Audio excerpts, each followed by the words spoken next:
This is LBC from Global, leading Britain's conversation with James O'Brien. 4 minutes after 10 is the time. A very good morning to you. Here's an interesting little thing that we will get onto at some point in the not too distant future. A Dutch political philosopher is asking a question that we've asked on this programme a few times. How much is too much? She's invented something called limitarianism. The idea that there should be a cap upon just how much wealth the wealthiest people can have. They'd still be the wealthiest people, of course. I'm just seeding that with you. That's homework. I want you to start thinking about that. I don't think we'll get onto it this week.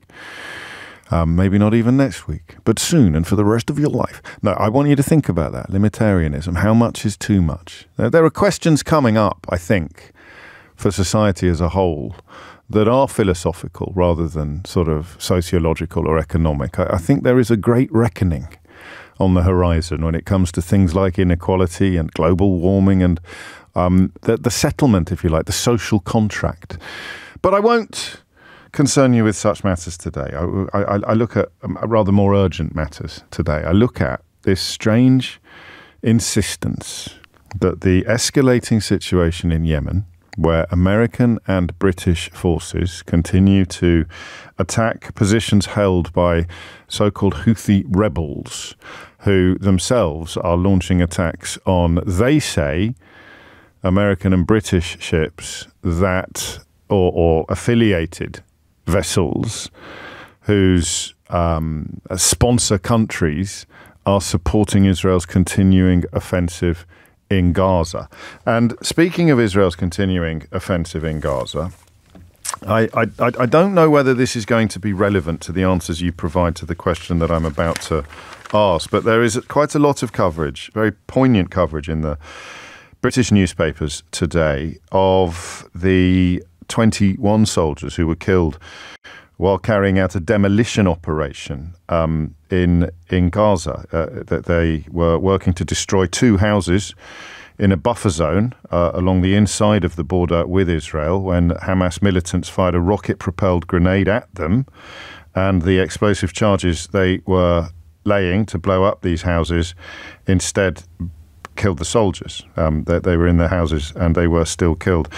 And the headline in the Times I thought was very interesting. It says, Israel mourns bloodiest day in Gaza.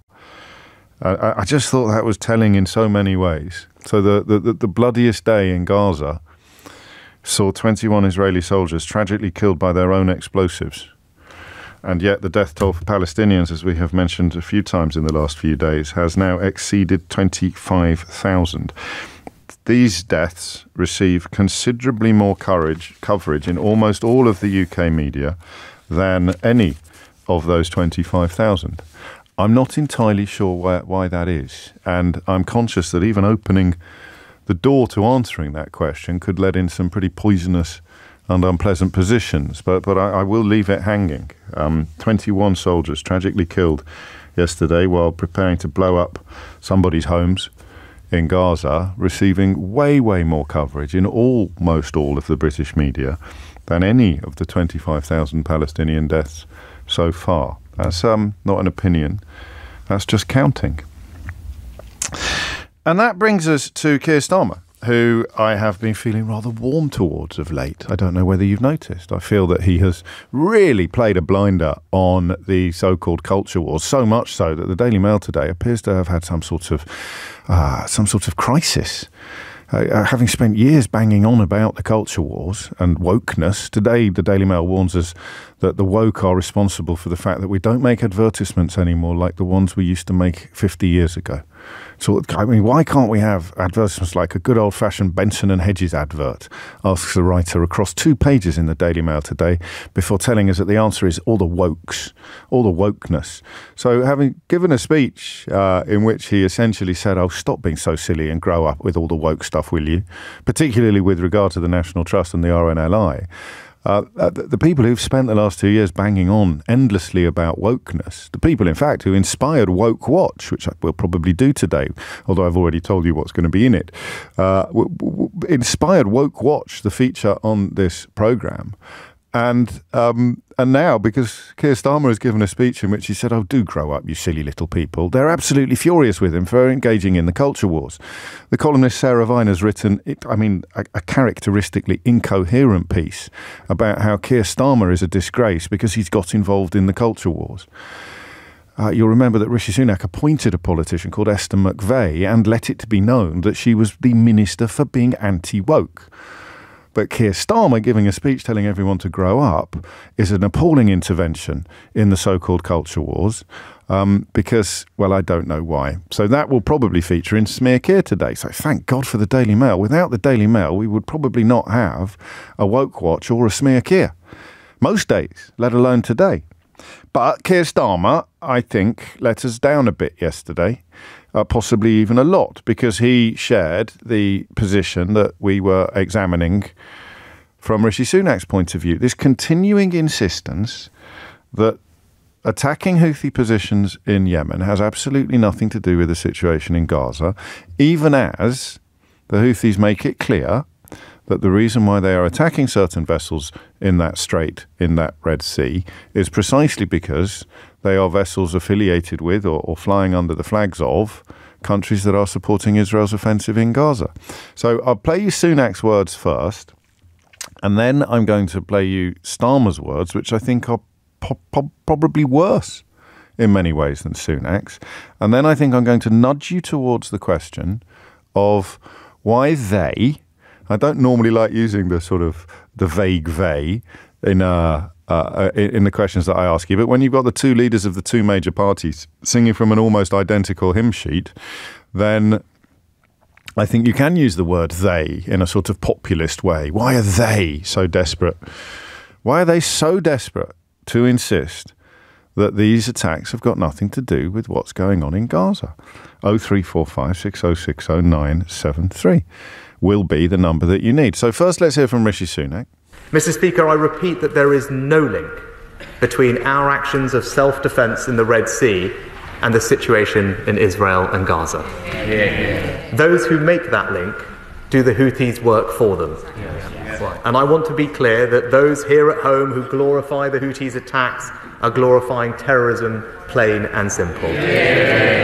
They will be met with a zero-tolerance approach.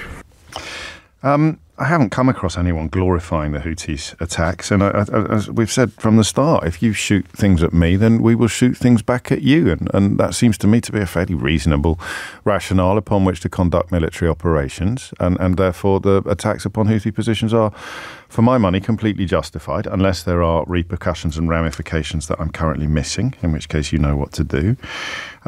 But and the last thing I want to do is do the Houthis' work for them. God forbid that we should end up doing the Houthis' work for them. But I mean, how can it be that attacking ships because of affiliate or because of support for the situation in Gaza prompts attacks on the people attacking the ships because of the situation in Gaza, but it all has absolutely nothing to do with the situation in Gaza? It's strange, but. And if you were listening yesterday, you'll know I've got this problem sometimes of thinking, well, it can't be as I see it because they're in charge. It's the closest I come to deference. You can't end up even now, after Boris Johnson and Liz Truss, there is a part of me that says you can't end up being Prime Minister if you're a complete wombat.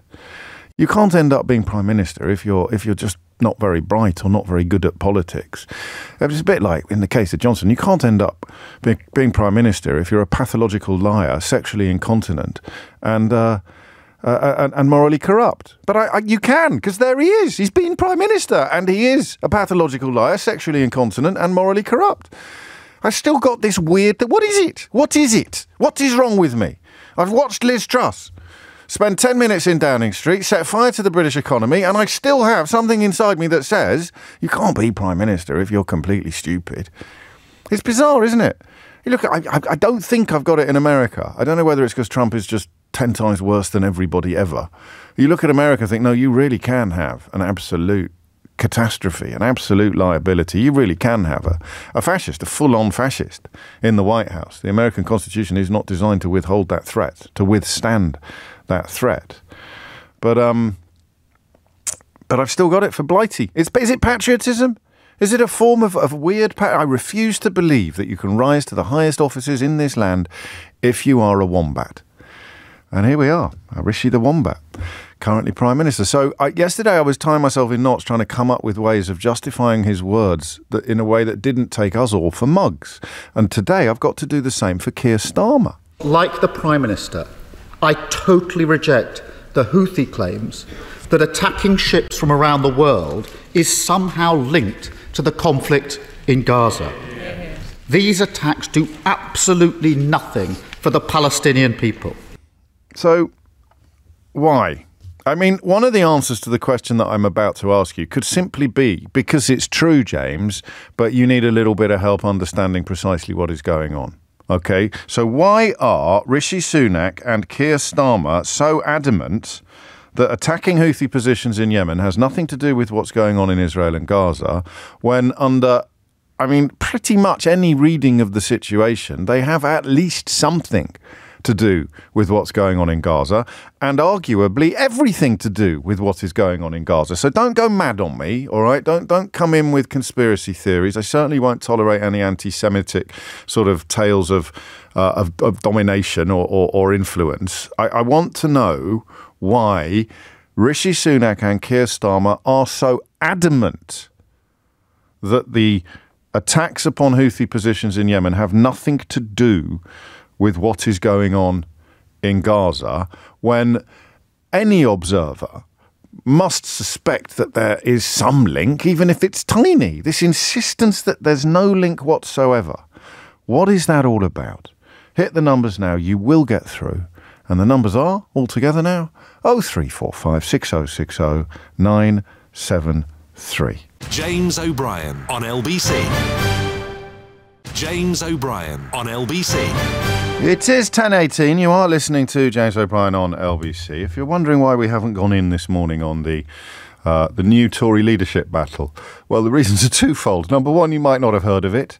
And number two, they're like bloody buses, honestly. They come around so regularly now. I know the bus analogy doesn't actually speak to regularity. It speaks to a very, very long wait and then two come along at once. But they're just, I mean, it's just boring. Someone called Simon Clarke, who I don't know. I think Liz Truss thought he was worthy of a senior position in government. At which point, most people, I think, with brains would resign.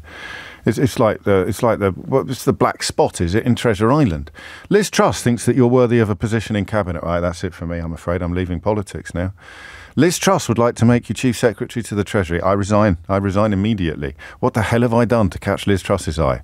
How on earth has the pork markets lady ended up thinking that I might be a valid... But anyway, someone called Simon Clarke has called for Rishi Sunak to resign or something.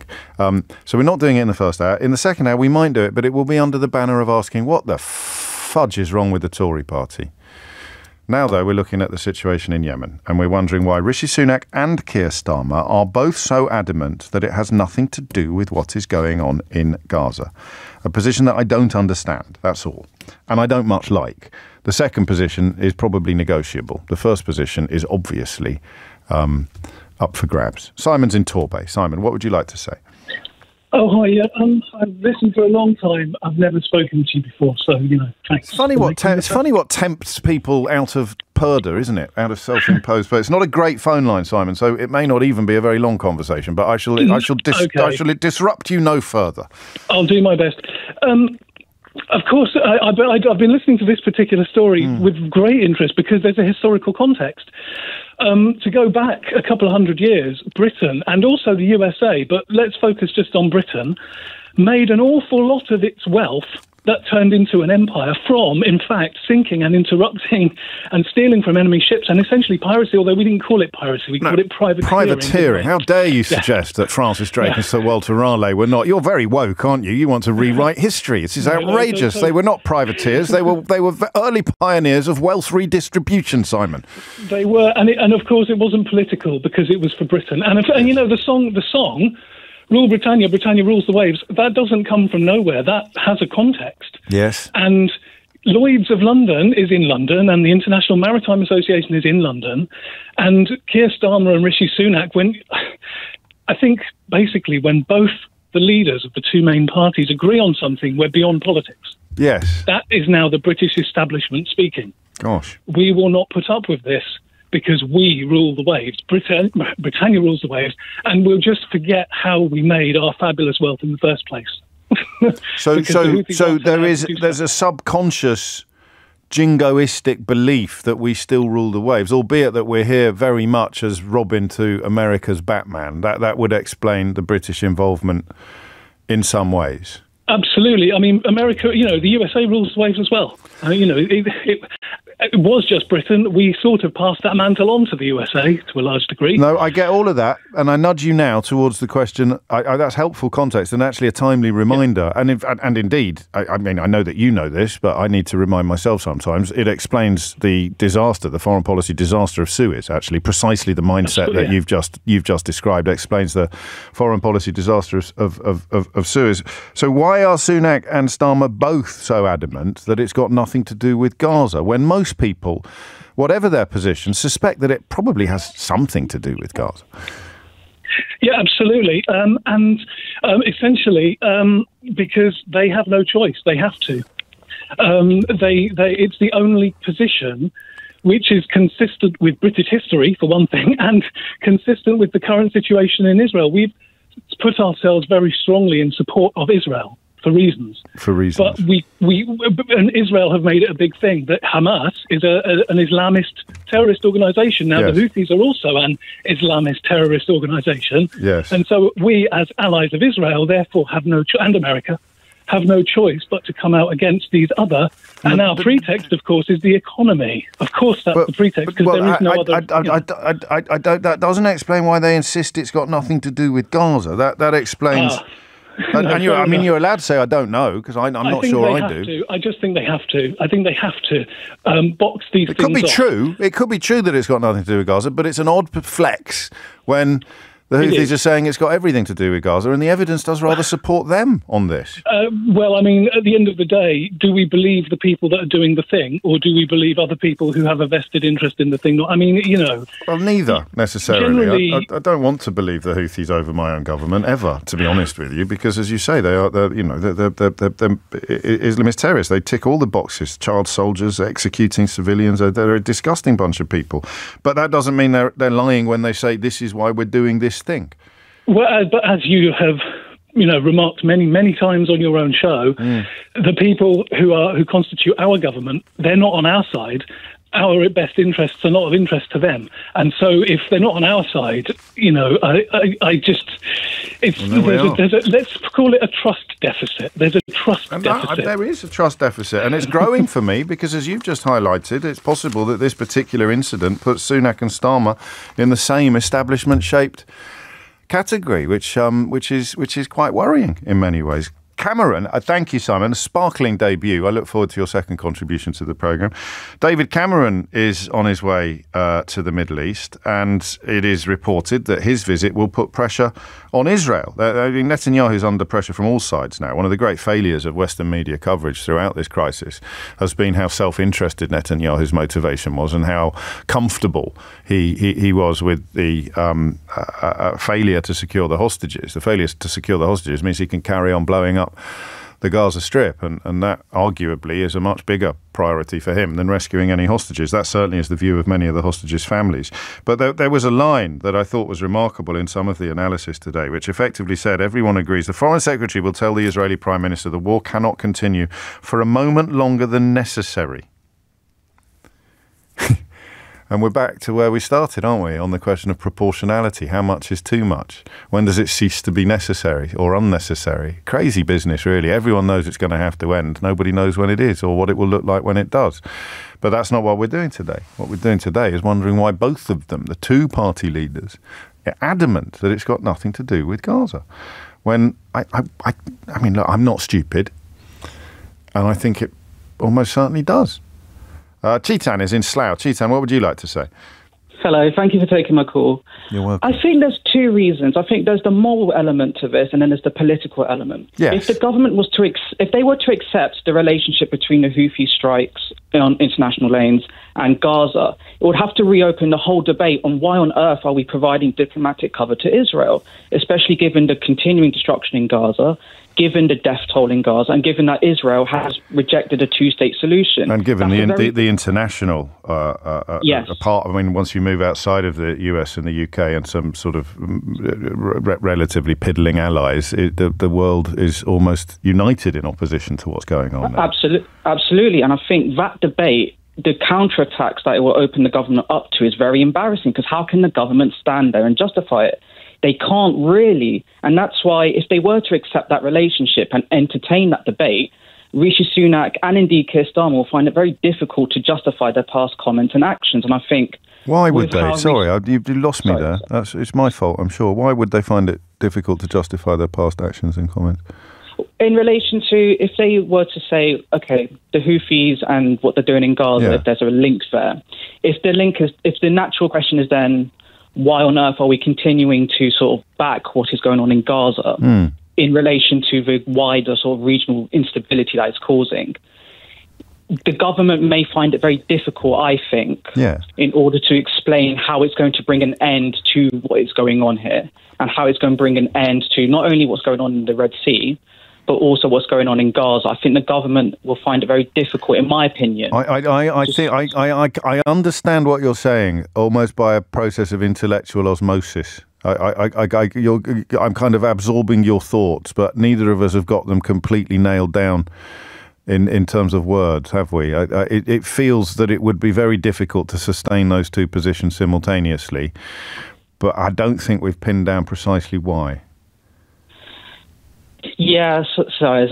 Mate, I do 20-minute monologues and don't pin down anything. It's not a criticism. I'm welcome aboard. I'm just saying, yes, it feels obvious. They can't admit that it's linked to Gaza. They have to pretend that it isn't, because otherwise the situation in Gaza would assume a new complexion that would be profoundly uncomfortable for them as they continue to resist or they continue to fail to call for a ceasefire. That's the point, isn't it? That something there feels unsustainable, but we haven't quite pinned down what or why. Yes, absolutely. I do agree with that. I think as well, the other element is that obviously Rishi Sunak is not in the best position at home, obviously with calls to resign from his ex-ministers, obviously with his inability to fulfill his 5 pledges. I think if you were to compound upon him what is reopening that debate on Gaza on top of what's going on already at home, I think Rishi Sunak will find it, along with everything else, to be a very difficult situation for him to manage alongside everything else that is going on in his own party and domestically. And I think that's a very dangerous combination for him. Because and yet to put another wrinkle in the conversation, Kemi Badenoch slagging off Joe Biden left, right and centre at the moment and trying to blame him for the failures of Brexit, although she doesn't call them failures of Brexit, of course. She's trying to blame Joe Biden for the absence of any trade deal that Barack Obama warned would happen in the event of Brexit. So why he needs to be cozying up to Joe Biden is perhaps another question for another day. But why he needs to state and insist that it's got nothing to do with Gaza is, it's getting closer. It's as if I'll tell you what Chetan and Simon have done. It's as if they've turned the focus knob a bit, haven't they?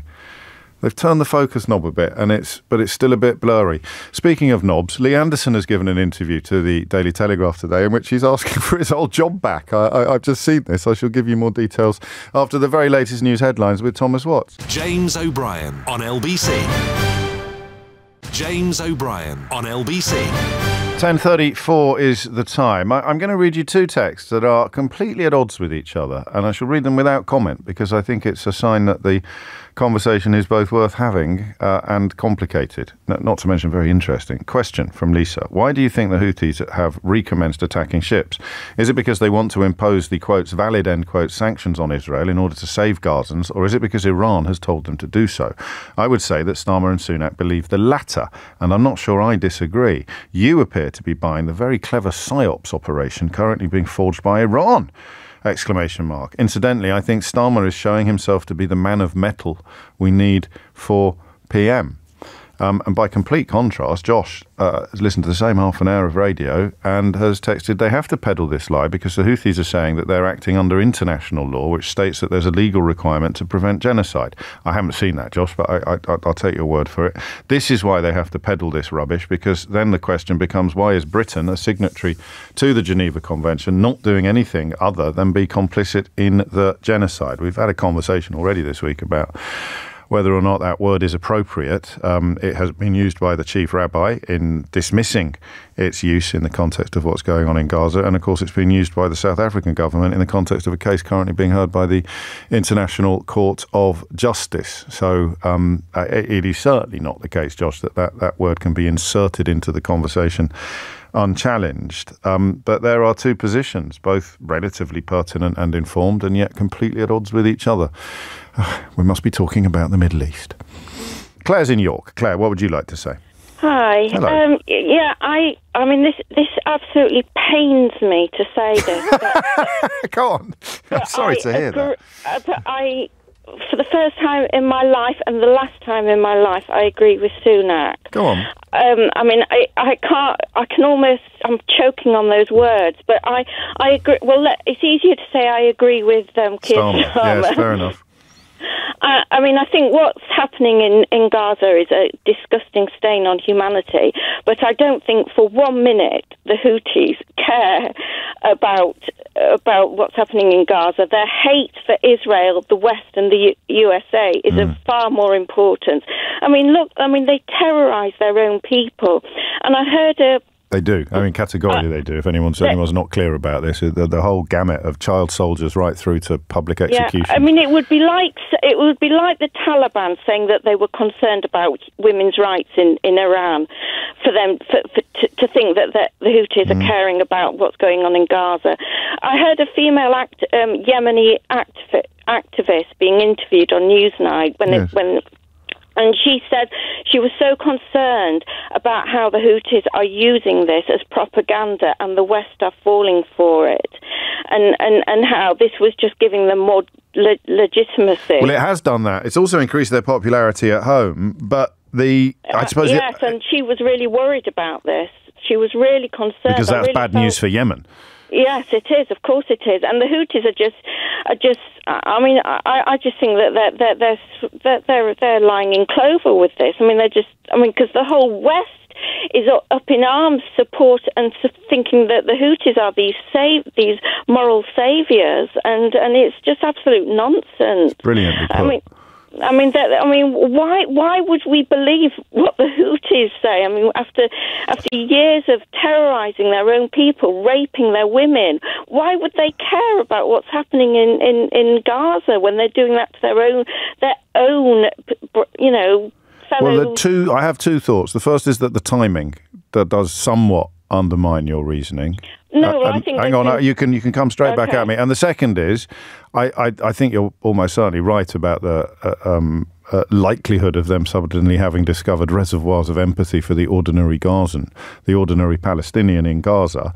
But it could be solidarity with the other death cult in the region, couldn't it? It could be a form of solidarity with Hamas, which means that it is wrong... Again, but for different reasons. Wrong, but hang on, it's wrong for different reasons for Sunak and Starmer to say that it's got nothing to do with what's going on in Gaza. Well, I think clearly that what they're saying is the plight of Gazans. I think we've got to differentiate Gaza with Hamas. The Houthis might be doing it in support of Hamas, but they're not doing it in support of Gazans. No, but that gives the lie to the claim that it's got nothing to do with what's going on in Gaza. Well, I think that they're profiteering from that. Yes, and it's sort of cultural and almost PR profiteering. Yes, I think they've been building this up for a while, and now this is just the icing on the cake for them to really get going the support. So what about the timing, though, Claire? How come it coincides with the conflict in Gaza so completely? From what I've heard is that there's clear evidence that they had been building this up with Iran, and that there had been movements and that had been witnessed, through intelligence, that they had been building up to these attacks on So you on said, so the argument would be that they would have happened regardless. I think it's fortuitous. I think it's just from their fortuitous, point of view. Okay. Conflict. What's the word? Conflagration. Congregation. It came together at the right time. Yes. It's just yes. The stars aligned for them, I think. I think that's one of the best explanations I've heard, and I would quite like to have heard it.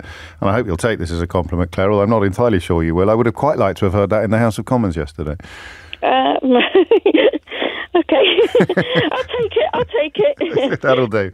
And there it is, the first and only time that Claire will find herself offering full-throated support for the position adopted by Rishi Sunak. And there you go. I can feel my pendulum swinging, not to make light of the issue. Still some 250 people dying every day in the Gaza Strip. And as it is very, very widely reported in all of the British newspapers today, 24 Israeli soldiers died yesterday.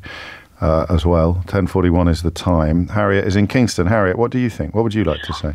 Hi there. I wonder if it's because they are trying to dial down not the rhetoric, but to dissuade any other rogue factions chipping in, because they're like, okay, cool, they're doing it, so we can say we're doing it. And personally, I wonder if it's to sort of, it sounds extreme, but stop a world war from happening, because I truly believe that most of us sitting in our chairs at night watching the news are thinking, this is a world war, this is going to be in a world war. Really? And I wonder, I do. I mean, I do. My husband does, friends I speak to do, because it's because what's happening with the Houthis. I think that it gives an invitation to spurious people, little armies, thinking, right, we can chip in and we can say it's in the name of backing the Palestinians, because what Israel is doing is so it becomes a proxy war. Yeah, and that's my fear. Yeah, that's so they have to keep insisting that it's got nothing to do with what's going on there, even though under any analysis, including Claire's rather brilliant analysis just before you, it would still have something to do with Gaza, if not what many of us thought it had to do with Gaza in the first place. Yeah, because I feel that they have to say, you can try and say it, but we know it's not. We know it's not. We're and also the other thing is, and I'm not a military expert by any means, but don't worry, nor's Grant Shapps, and he's Secretary of State for Defence, Harriet. Well, I wonder if it's because then we all have to play by the rules of war. Yes. And at the moment, we're going in quite heavy-handedly, aren't we? Because also, and also the other thing is, we all know that this is going to add to our overall cost of living. Yes. And then they have to play by the rules. And if the other teams are not playing by the rules, then again, to me, that means there's going to be an all-out war, and that's my fear. So you are cautiously supportive of Sunak and Starmer's position, then? No, well, for pragmatic reasons, if not principled ones. For pragmatic, I mean, I just, I can't. I just, oh God, I feel that. I just feel that Sunak's this little man that's in charge of really big toys now, and he's just saying stuff to make himself look big and powerful. And I want to believe that Keir Starmer is doing it for really, really. That's interesting. Yeah, like touch of the head boy syndromes, perhaps from Sunak. I think I'm going to do this. I probably shouldn't, but I'm going to scare you even more. Given the have you seen the front page of the Telegraph today? No, thank goodness. Are you sitting down? Yeah. Army Chief, public face call-up if UK goes to war. Oh, no, I did see that. I saw that on Apple News last night before I went. It didn't exactly calm your fears, did it? No, but it's a reality. We don't have enough. Well, from what I've read, we don't have enough people, and also for ground attacks, we don't have enough people. So people will be called up, just like they are being called in Israel. I know that they've all got compulsory kinds of and they've all got military experience behind them. What's happened in Ukraine, and I also reckon that this is something to do with Putin. I think it's all so connected. I feel that Hamas decided to do what they did, on October the 7th, because Putin is just getting away with it. How can we let him get away with this all the time? So, the Ukrainians were drafted in, the Russians have been drafted in, and to me, it just all feeds into it. This is going to be an almighty fight. Which is why the two front pages that contain the word escalation and the third front page that warns of conscription are perhaps not to be ignored, despite the temptation to do so. Harriet, beautifully put. Thank you so much. Those last two calls in particular, turning that focus knob the picture is getting ever sharper, isn't it? And it is, and got to be honest about this stuff. There's no point having these phone-ins if you're not. It is increasingly taking the heat off Sunak and Starmer, who I certainly began this hour thinking were behaving at the very best, in a profoundly questionable way. James O'Brien on LBC. James O'Brien on LBC.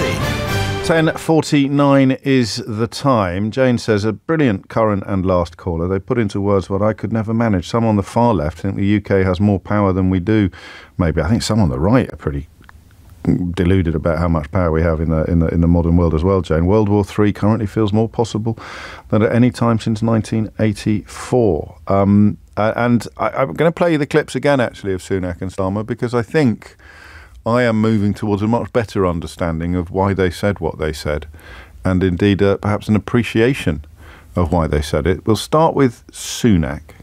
Mr. Speaker, I repeat that there is no link between our actions of self-defense in the Red Sea and the situation in Israel and Gaza. Those who make that link do the Houthis work for them.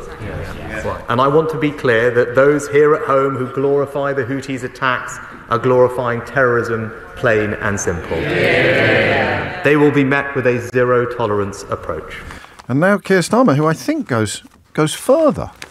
Like the Prime Minister, I totally reject the Houthi claims that attacking ships from around the world is somehow linked to the conflict in Gaza.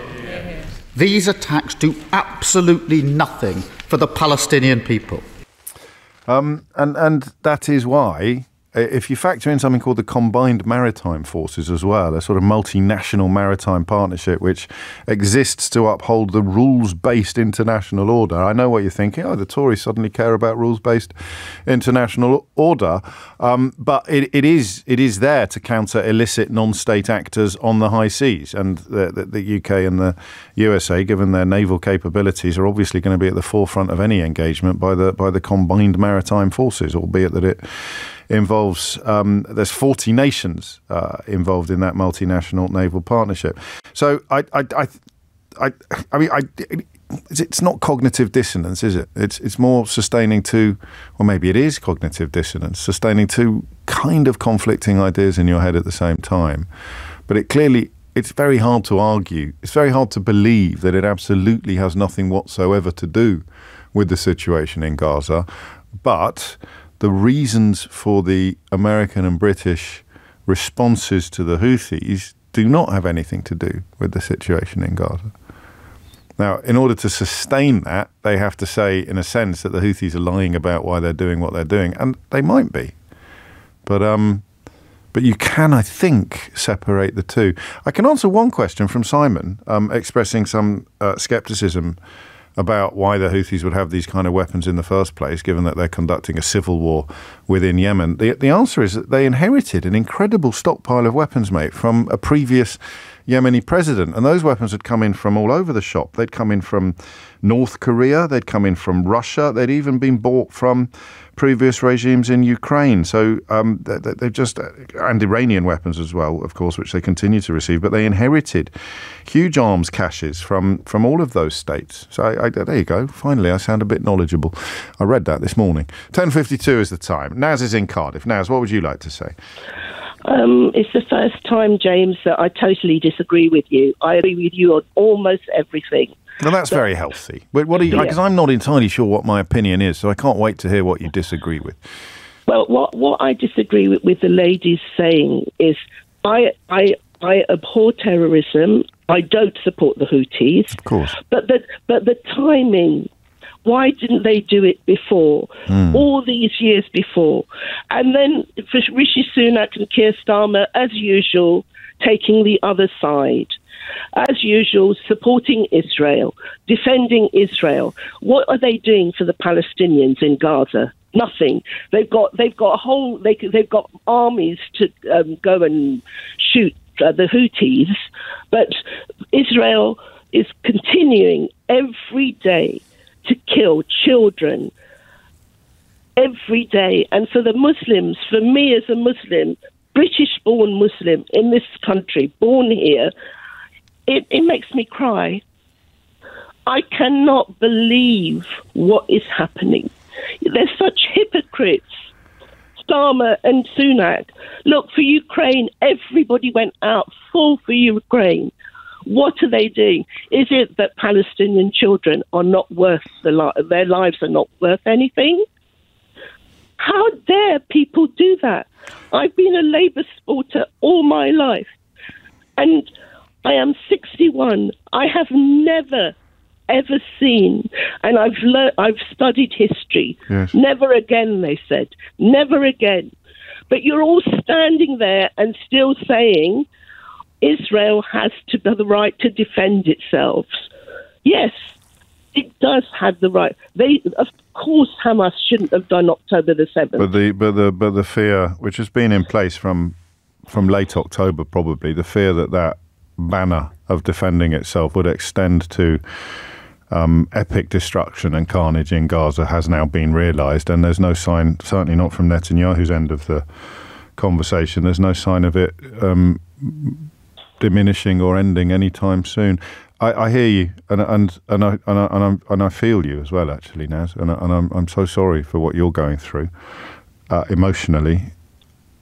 Mentally, mentally, I know. But I, in the context of the conversation that we're having today, are we sure that they are inextricably linked? I'm on a crash course at the moment regarding the combined maritime forces. It is possible, I think, to separate America and the UK protecting international trade routes from illegal non-state actors, regardless of why the illegal non-state actors are doing what they're doing. And that they've engaged in piracy before, they've engaged in drone attacks before, and they have been stockpiling their capability for doing so long before the October the 7th terror attack. So if I don't challenge anything that you've said about the American and UK response, not the world's response to what Netanyahu is doing in Gaza, I don't think it necessarily means that there is a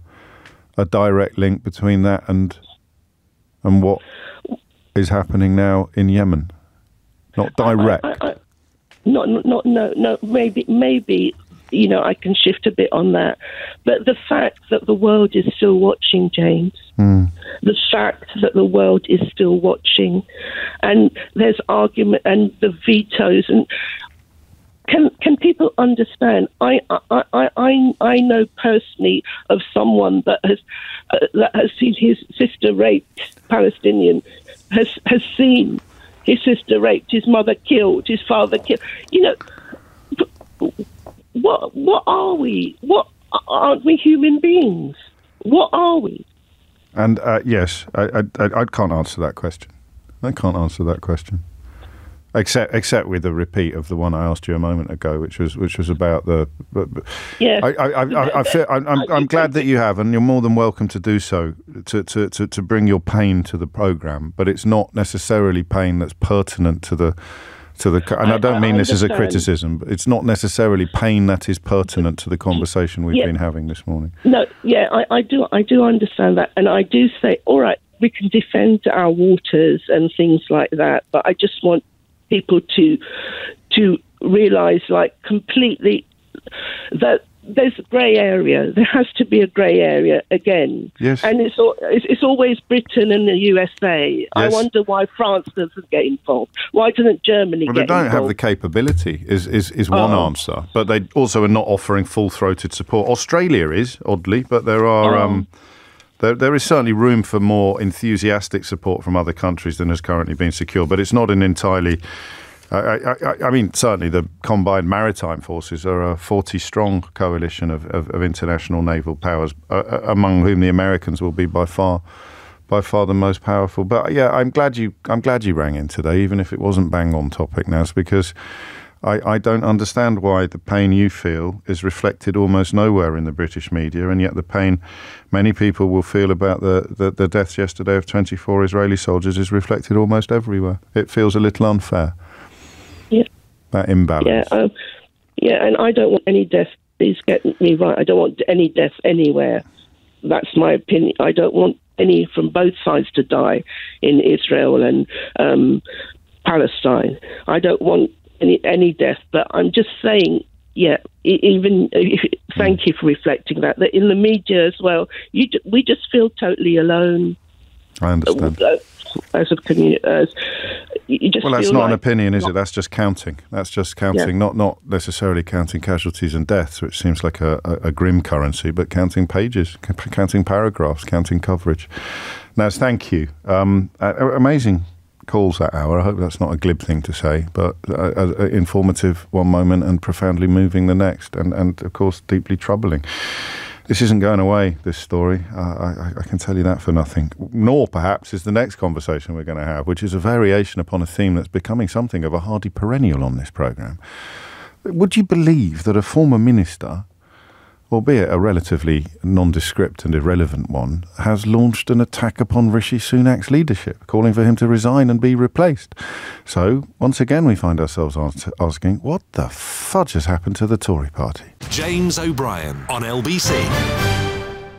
James O'Brien on LBC. 3 minutes after 11 is the time. An old pal of my dad's has been in touch. It's very much a Francophile. Brilliant journalist. It was on the Telegraph with my old man back in the day, Colin Randall. Has written a rather excellent blog post having a polite swing at me for supporting Keir Starmer's current stance on Brexit. It just arrived this morning, that's why I mention it. But it's very much a holding position, the idea that Starmer's not going to go near it, despite growing public dissatisfaction and despite the fact, and I'm sorry if this upsets you, but despite the fact that only an absolute numpty could still be clinging to the notion that it was a good idea in the first place. Just because I'm a nice bloke, I'll let you have, it could have gone well, but it hasn't. I'll let you have that. But the idea that it is going well, I'm afraid, is absolute numpty stroke Kemi Badenoch territory. And I don't believe she believes it. She just thinks it is the best way of securing passage to the top of the Tory party. But I can feel it growing as an issue. I think we are going to be talking about it a little bit more, particularly come the end of January, when the new customs requirements kick in, when there will be loads more red tape, loads more friction at our borders, and even the viability of pretending that your vote for less friction and less red tape has been honoured will become unsustainable. Jacob Rees-Mogg reduced now to shouting at stately homes and offering up full-throated support for foreign sex offenders in the case of Donald Trump. It's kind of where he should always have been, on the absolute fringes of British politics, as a sort of tolerated eccentric, reduced today, as I say, to shouting at stately homes and cheerleading for a sex offender. Quite extraordinary, really.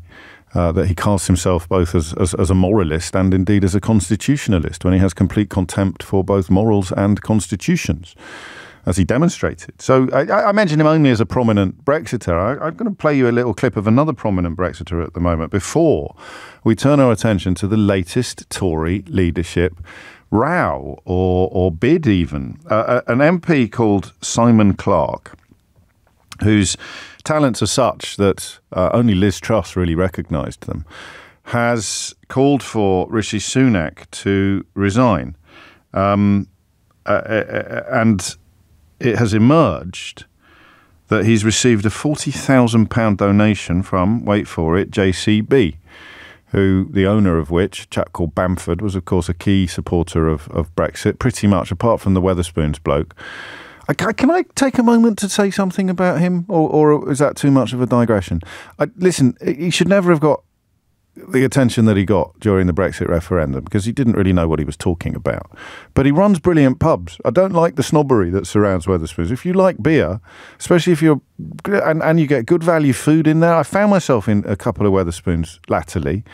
And despite having a sort of childish intent never to go in one because of the owner's support for Brexit, I don't like the snobbery that goes with the conversations about Tim Martin. You can make like mildly affectionate gags about the fact that he looks like a Thundercat, because it's true. But I don't like the snobbery that goes with it. He, however, was not a massive business voice. The four business voices that were constantly wheeled out in support of Brexit against pretty much the entirety of the business establishment were the Wetherspoons fella, the JCB fella, the Dyson fella, and Digby Pudding Jones, who has completely disappeared from public life, which you almost have to give him credit for, because other complete puddings like David Pudding Frost have continued to rise. In fact, there's a ludicrous poll in the Telegraph today, and when you ask the people who conducted the poll who paid for it, they reply that we've been told to direct all media inquiries to David Pudding Frost. Quite incredible. So many puddings, so little sweet. But the JCB bloke has given 40 grand to the bloke that's now launched a leadership bid against Rishi Sunak. So the so-called Brexiters are still on manoeuvres, which is extraordinary and a timely moment perhaps to remind ourselves about what one of their key players had to say in the run-up to or shortly after the referendum. And then I'm going to ask you this question. What has happened to the Tory party?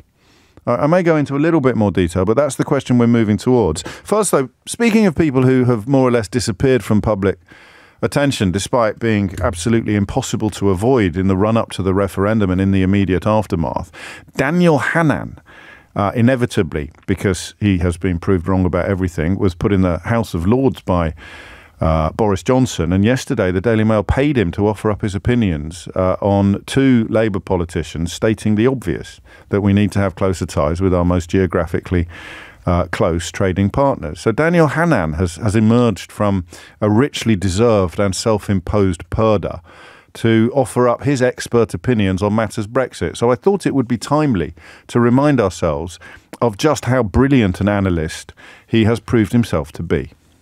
Outside the EU, Britain is the region's foremost knowledge-based economy.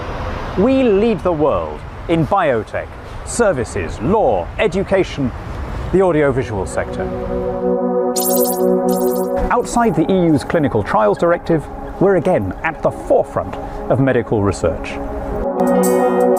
Outside the EU's rules on data retention, Hoxton has become the software capital of Europe, the Silicon Valley of this part of the world.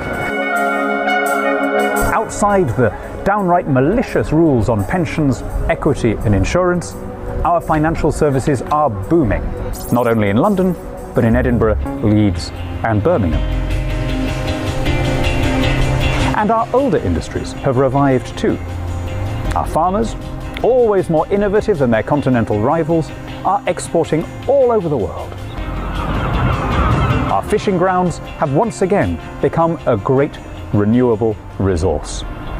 And outside the EU's energy boondoggles, fuel prices have fallen back to world levels, leading to a revival of our steel, cement, ceramics and plastics producers. Britain has raised its eyes to more global horizons. Yes, we still participate in the great European common market that stretches from non-EU Iceland to non-EU Turkey. But we've been able to lift our eyes to more distant, more opulent markets.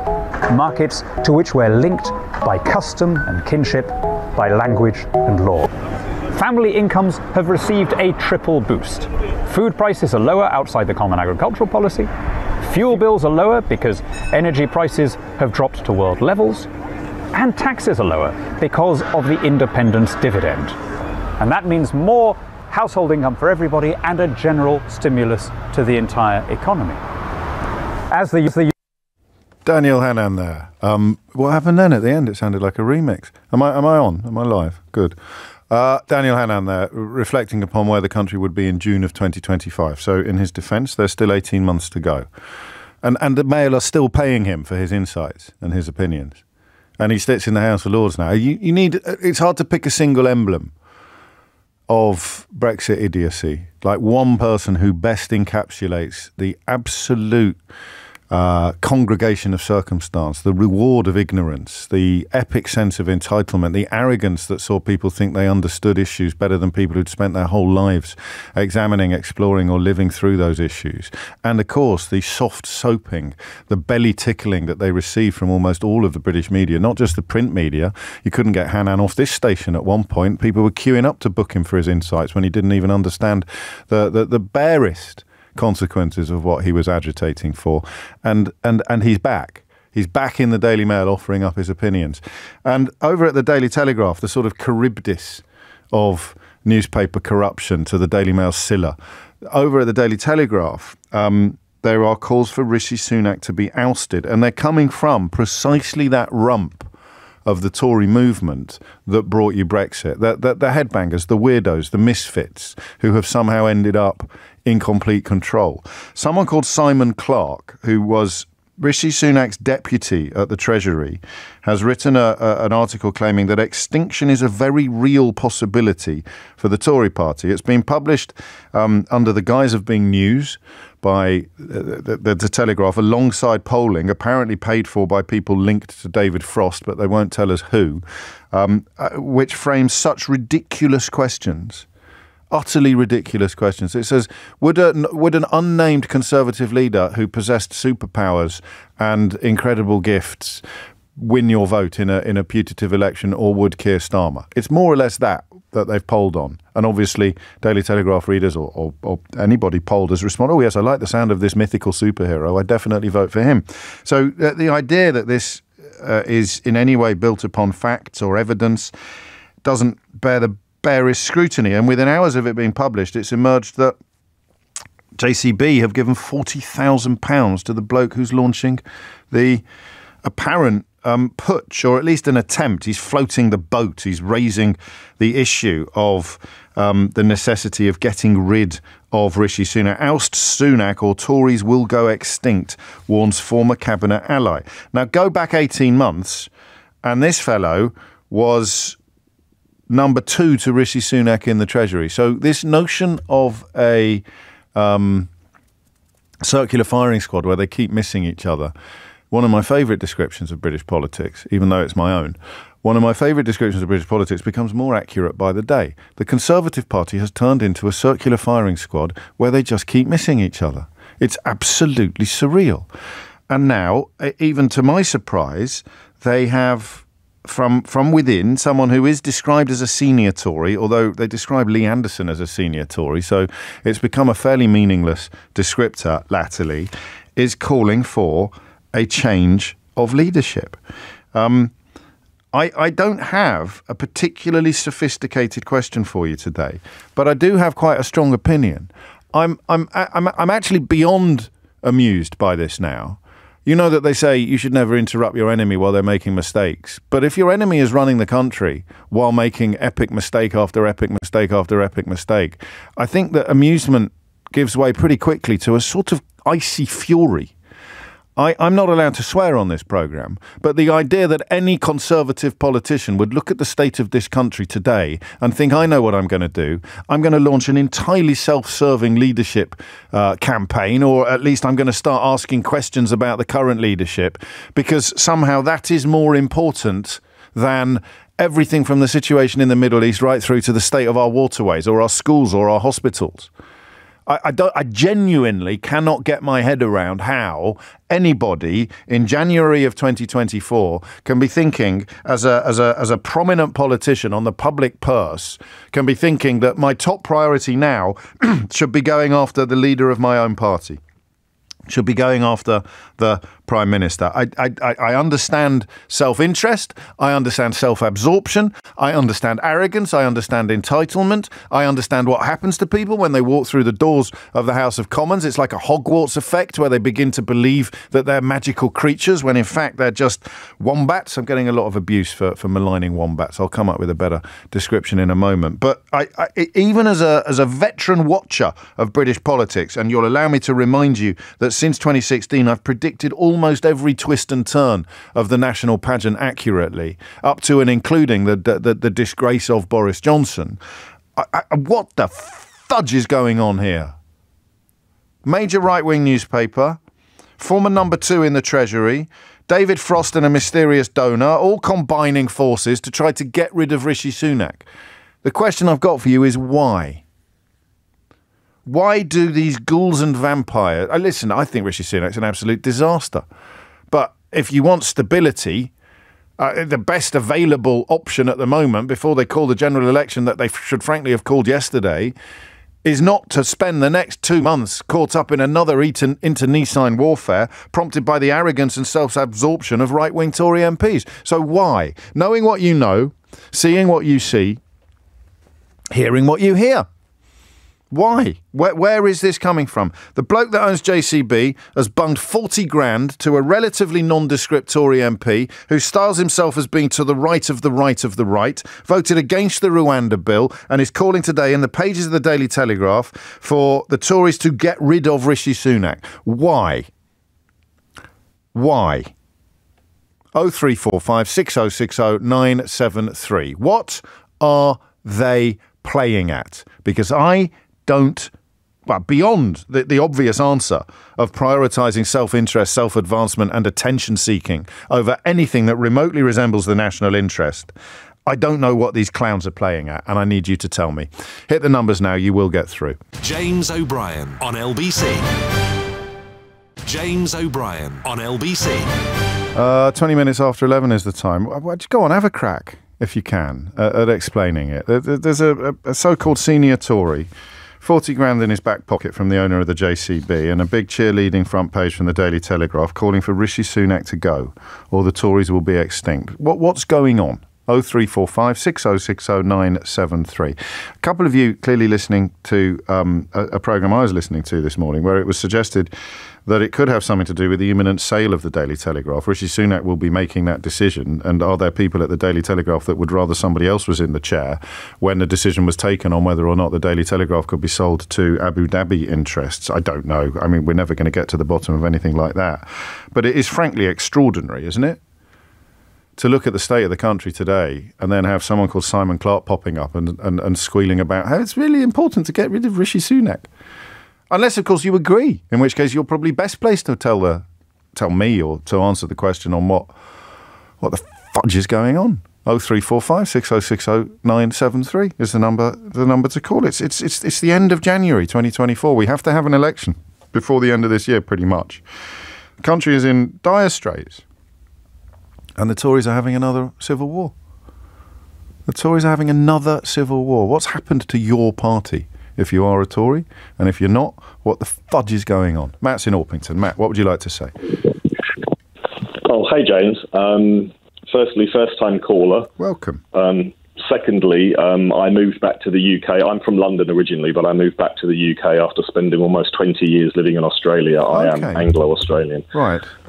And I have spent most of the time since 2017 to today in shock and horror. At what you've come back to? Yeah.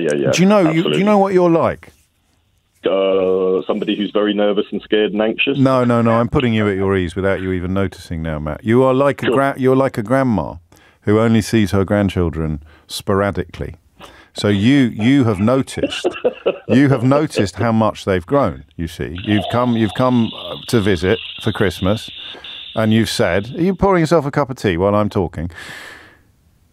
No, sorry, I'm making soup. That's fine. You carry on. We'll talk about that in a moment. So you've come to visit for Christmas, and you've said, they've grown, and Mum and Dad have gone, no, they haven't. They're the same size that they were yesterday. Because you've had that distance, you can actually track the decline much more effectively than those of us who've been living through it throughout. I think you're completely right. I think there's something in that, and I think that as somebody who has two nationalities and a foot in both countries, if you like, some of the things I could see about Australia, people who were Australian born didn't want to see or were quite fearful of seeing, and exactly the same here. But to answer your question. We had a federal election in Australia in 2007, and we got rid of the Liberal National Coalition, which is the equivalent of the Conservative Party in the UK. Do not be fooled by the word Liberal. Yeah. And John Howard was ousted, and Kevin Rudd, the Australian Labor Party, were in. A few years later, due to internal fighting, domestic politics, and of course, it looked like Kevin Rudd wasn't doing very well and the Australian Labor Party were fearful. They got rid of Kevin Rudd and put his second-in-command, Julia Gillard, in place. Oh, yes, of course. And who really genuinely hurt me. I'm gay. Julia Gillard was the first female and the first atheist prime minister that Australia, I don't know, ever had or admitted to. But she stabbed the queer community in the back quite terribly. Anyway, a couple of years later, it looked like the Australian Labor Party were in for electoral wipeout. Julia Gillard was doing terrible in the polls. The rumour in Australia was that they were going to get rid of her and put Kevin Rudd back. And, of course, everybody was saying, that would be crazy. That just wouldn't happen. It's bonkers. Maybe somebody different, but definitely we're not going to go backwards. And Kevin Rudd himself was on television all the time saying, this is not going to happen. I'm never going to do this. Julia Gillard was saying, of course, that would be stupid. I got on a flight from Melbourne to London, 24 hours, landed, and my mother said to me, hello, welcome home. Oh, and you've got a new Prime Minister, who actually isn't new, it's the old one. And I remember checking my phone thinking, oh my God, they actually did it. And the reason, fear. Desperation. Yeah, fear and desperation. Fear of what? Fear of electoral wipeout or fear of irrelevancy or fear of both? I think both, and of course a fear of ideological relevancy, because there are many Conservatives who are totally ideologically driven. They do believe in a very, very, very small state, low taxes if at all, low social services, and you look out for you, I look out for me. I mean, Margaret Thatcher did say there is no such thing as society. She wasn't. Oh, sorry, I shouldn't say that word. I apologise. With that, you just swore. This is one of the most detailed contributions that we dumped it. Don't worry, no one heard you except me. But do you know what that is? That's 20 years in Australia, that is. I don't think you'd get dumped. Seriously, on Australian radio at 26 minutes past 11 in the morning, they'd let that go. But not on. They probably would. Not on British radio. So you see echoes. I mean, you've got Murdoch in the picture as well, of course, in both of the countries that you describe, which is probably not irrelevant. But this is. I think I've seen Nadine Dorries suggesting that this is all part of a plan to bring David Cameron back. But if JCB bloke is involved, then the ghost of Boris Johnson just appeared at the banquet. Is that what you're saying? I think be prepared for anything and everything. The Tories are fearful and the Tories are scared. And we know that fear drives people into terrible positions. Fear drives people to otherisation. Fear drives people to hatred. Fear drives people to racism, and fear drives people to do shocking things and terrible things. And I genuinely think they are nervous and scared and anxious, and I think they know the writing is on the wall, and I think they know. I mean, I could be wrong, and I hope I'm not, but I think they know that the British public are. This is a paroxysm of paranoia from the Tory right, and it is born of desperation and fear. And as you came very close to quoting Yoda, Matt, I shall give the full quote, which is: fear leads to anger, anger leads to hate, hate leads to suffering. Fear, of course, is the path to the dark side. So it is like a cornered rat. It is a frightened, angry beast that is desperately lashing out in whatever direction it can reach. And that is going to be among the best analyses that we find, albeit with the little diversion into potty mouthness halfway through. Which I mention it because when we do a dump like that, then it puts a glitch in what you're listening to, and I don't want you to be left wondering what's going on. But it's certainly a good enough contribution to forgive the swear. Thank you, Matt. The number you need is 0345 6060973. Emma says, terror, picking up on a similar theme, terror at irrelevancy, James. They're all utter puddings, and deep down they know it. They continually failed upwards. They got smacked by the Peter Principle, and now the sweet privilege of parliamentary prestige is disappearing over the horizon. It's the reflective gasp of a corpse. But none of this makes it any less pathetic. The reflective gasp of a corpse. Yeah, I do this occasionally. I'm not going to lie to you. It hasn't worked recently as well as it has worked in the past. I suspect because of a combination of despair and lethargy. But if this is your party, how do you account for what is happening? Looking at the state of the party, the state of the nation, and seeing someone who until relatively recently was Rishi Sunak's number 2 in the Treasury, calling for him to be removed and replaced, can you explain to outsiders what has happened to your party The number you need to do so, of course, is 03456060973. Don't forget, PMQ's on the way at 12. And before that, unless something goes horribly wrong, I think we're going to have time for a smear Keir and a woke watch. So, Keith, you better get your trigger finger ready. Thomas Watts is here now with your headlines. James O'Brien on LBC. James O'Brien on LBC. It's 33 minutes after 11. I think there's something quite weird going on politically. I might get into trouble, actually, for saying this. Not lots and lots of trouble, but it's a little bit self-defeating, perhaps. But I think you might be really, really bored. I think things have possibly got so awful that you are struggling to care now, particularly about the governing party. And it means I'm doing you a bit of a disservice when I take my lead every morning from the right-wing newspapers. It has served us well over the years, hasn't it? You need to know what the enemy is thinking, and you need to get in front of them in order to hopefully rescue a few people from their grooming and gaslighting ways. But I think the Tories now are so unutterably awful. It's possible there's not a great deal to say about it. I mention this because, and I can only say this from a position of great arrogance, I have the busiest switchboard on British radio by some distance. And in the last hour, you would have struggled to get through. You may have discovered that for yourself. You would struggle to get through to the programme. But latterly, there have been 2 or 3 occasions where conversations about the domestic political landscape are not tickling your fancy. I mean, imagine in 2022 if I'd said to you, everybody wants to talk about the Houthis in Yemen and nobody wants to talk about the government. You'd have laughed in my face, right? But and it's something we've talked about off air, actually. Just the sense that now things are so unutterably awful. No one's ringing me to defend them, which is always good value. But equally, pointing out how awful they are feels almost pointless.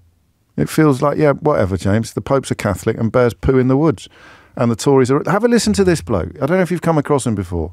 This is someone called Ben Bradley, another good example of the sort of flotsam and jetsam that has risen to the surface of the Tory party post-2016, but particularly post-2019. Listen to the whole exchange. It was on the BBC Politics show yesterday with Joe Coburn. It is extraordinary now just how unutterably awful they all are. And I'm worried that it's reached saturation point where we look at each other. And you send me messages saying, God, have you seen 30p Lee asking for his job back? And even I go, yeah, of course he is. 30p Lee didn't vote against the Rwanda bill because people started laughing at him. So he abstained. And now he's saying he wished he'd voted for it. And please, Rishi Sunak, can I have my job back? And these people aren't just poor politicians. They're pathetic human beings. I wonder whether... It's possible I'm doing my job bad. Poor old Tony in Tatton's waiting to come on and I'm dedicating a 10-minute monologue to how nobody's ringing me. Listen, Tony, Robert, Joe, Dan, I hopefully will get... But I'm just saying, compared to normal service, compared even to a conversation about Houthi rebels in Yemen, the state of British politics does not seem to be exciting you in the way that it would have done a year ago or even perhaps a month ago, and I'm wondering what's happened. So here's a bloke called Ben Bradley. Off the top of my head, I can't remember what constituency is unfortunate enough to have him as an MP. But listen to the glibness and the fluency with which he talks undiluted nonsense and then bats nary an eyelid when it is pointed out to him. He essentially has his pants pulled down on live television and pretends that everything is perfectly normal. This is extraordinary, but it's not extraordinary. It's perfectly ordinary. Does he mean you, Ben, when he's talking about the weird McCarthyism, trying to find woke agendas in the very civic institutions they once regarded with respect? Load of vacuous nonsense, to be honest. The idea, and particularly because on a weekend where the Chancellor is talking about the economy and the headroom he's got to be able to support people and cut taxes, he's the one talking about the woke agenda. Nobody else was talking about it. Yeah. I do think that it speaks to a cultural challenge for Labour, actually, that when we've been discussing really important issues today, he's got no answers to those. He's got a rhetoric around things he thinks he can win on with a certain groups of people. But Ben, you've been on this programme many times talking about exactly these issues. I mean, in November 2020, following a report on the connections between colonialism and properties now in the care of the National Trust, including links with historic slavery, you were among the signatories of a letter to the Telegraph accusing the National Trust of being coloured by cultural Marxist dogma, colloquially known as the woke agenda. You started it, to use that childish phrase. I think, well, let's not get into who started. And he went on to say that it's important. So it's vacuous nonsense that nobody's talking about when Keir Starmer says, would everyone just please grow up? And when it's pointed out to him that he was one of the idiots that was most prominent in calling for it to become a major national issue, he pretends that it's really important. I mean, the level of hypocrisy, cowardice and idiocy now is so immense that I'm beginning to wonder whether you've stopped caring. So I say to you, what the hell is going on in the Tory party? And you say to me, I don't care, James. They are just so unutterably awful. There's no point even trying to analyse it. 11:38 is the time. It's just a thought. Anyway, no pressure, Tony, in Tatton. What's going on in the Tory party? Well, I don't know what I can tell you because I'm in a good Tory constituency. Well, it is now, but it did have that curious little adventure with Martin Bell, didn't it? Would you want to go back that far? No, I don't want to go back that far. I'm just showing off my political knowledge. Because my son and I spent a lot of time going around the constituency taking down Martin Bell posters. Did you really? As a die-hard Tory who was defending the honour of Neil Hamilton? But I thought Neil Hamilton was a nice guy. Good Lord. And there is a book about it called, I don't know what it's called, but if you can find a book about it, well, don't worry. It's a good read, because I knew everybody in those days, including the local Tory So what's happened? What's happened to your party then? Well, it's not done anything that interests the people who vote for them. If I go back over the years, I cannot think of I can think of one single thing that has been a benefit, and that was freeing pensions. Right. Because otherwise I would have had to have handed over my pension money for an annuity and got ripped off for 1% until I died. Oh, fair enough. So you are unmoved by all of the Rwanda rhetoric and the attacks on the National Trust and the criticism of. Well, I mean, you're unmoved by everything, really. Well, I'm generally... Well, I can be moved, but you've mentioned two good things, Dick, because I'm a member of the RNLI and I'm a member of the National Trust. I heard you the other day having a go at a National Trust bloke because he was only interested in the buildings and not the history of who paid for them. No, that's not quite what happened, but okay, vaguely, I was thinking about it. Yes. But you see, I'm very keen on these buildings, and I think they are part of our history. And yes, there is a relevance to who paid for them. Now, I live up north, but I visit friends in Surrey, and I go to one in Surrey, probably the one the bloke wouldn't refer to that his mother helps at.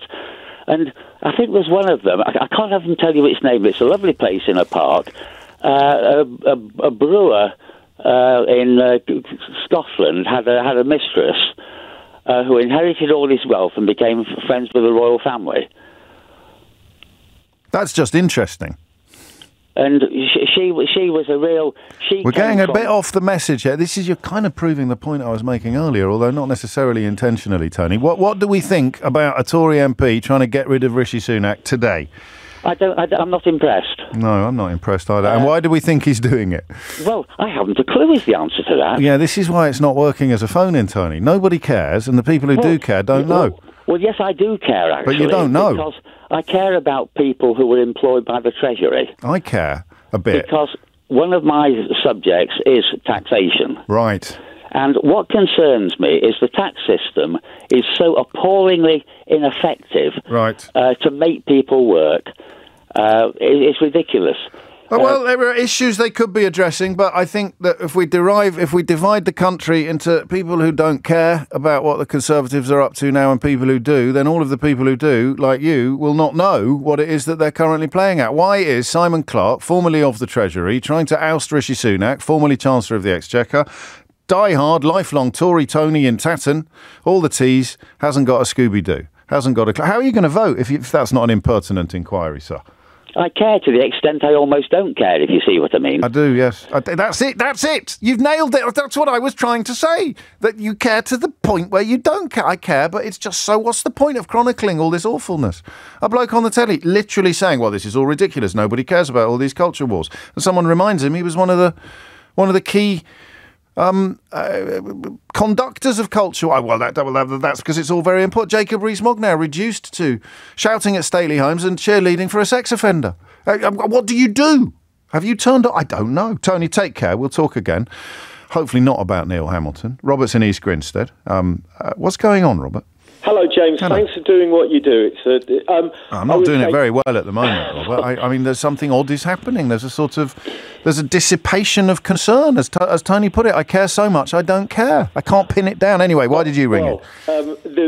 I would, in a nutshell, the reason that I think that Rishi is being removed this MP is attempting to remove him, is that MP has lost touch of some of their voters who are compromisers. The MPs that in the Conservative Party, I mean, the opposition does its job, but the MPs in the Conservative Party are constantly trying to undermine Rishi Sunak.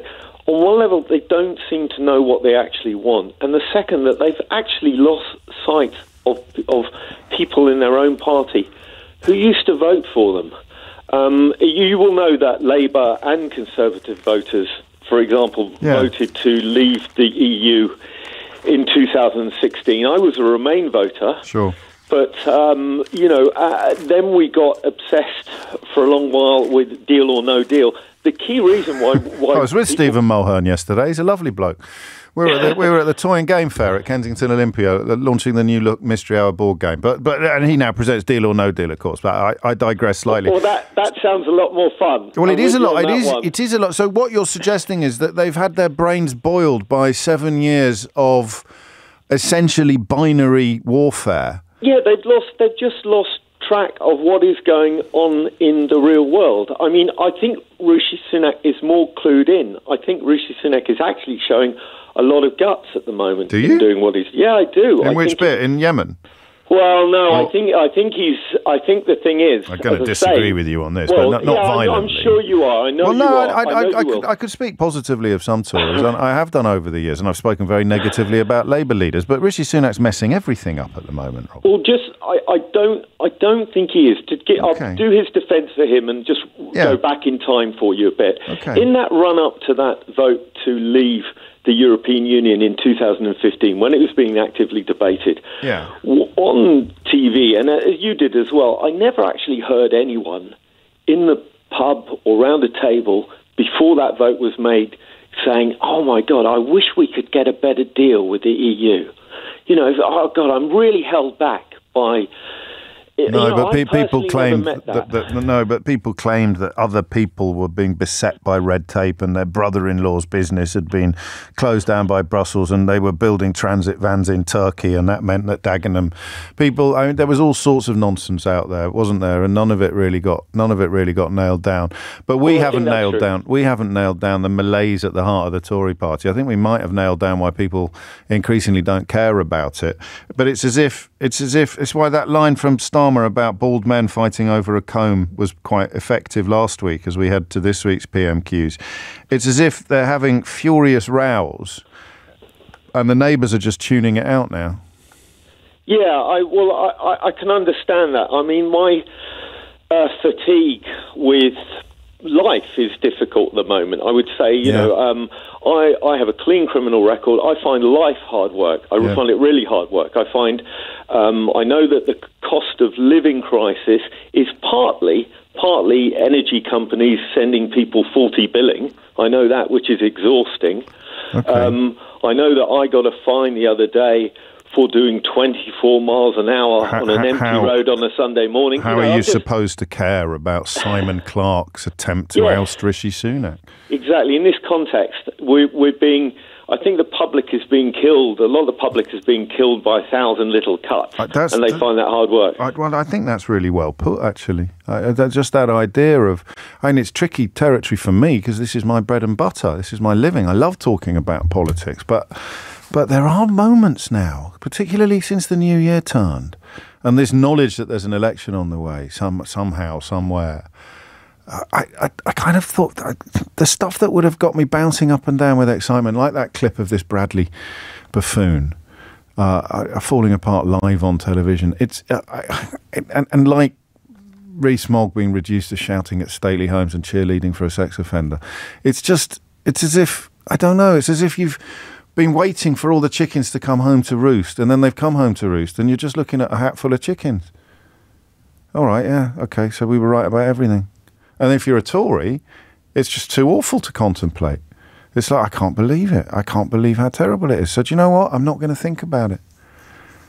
We need to get an actual phone in out of this. Maybe tomorrow or Friday. I can't do it like that. I can't say, are you bored rigid with politics? I don't think. I could do, are you feeling yourself? Because it'll all come back again when the election gets underway. Don't worry. It's not a permanent condition that we're describing. But do you recognise what I'm describing? And what Robert is describing? And even to a degree what Tony up in Tatton was describing? Do you feel a sense of atrophy creeping in? Not just for the government, actually. I think Labour are suffering from sort of second-hand atrophy as well. I think that we're buried in it now. It's almost like we've had our fill.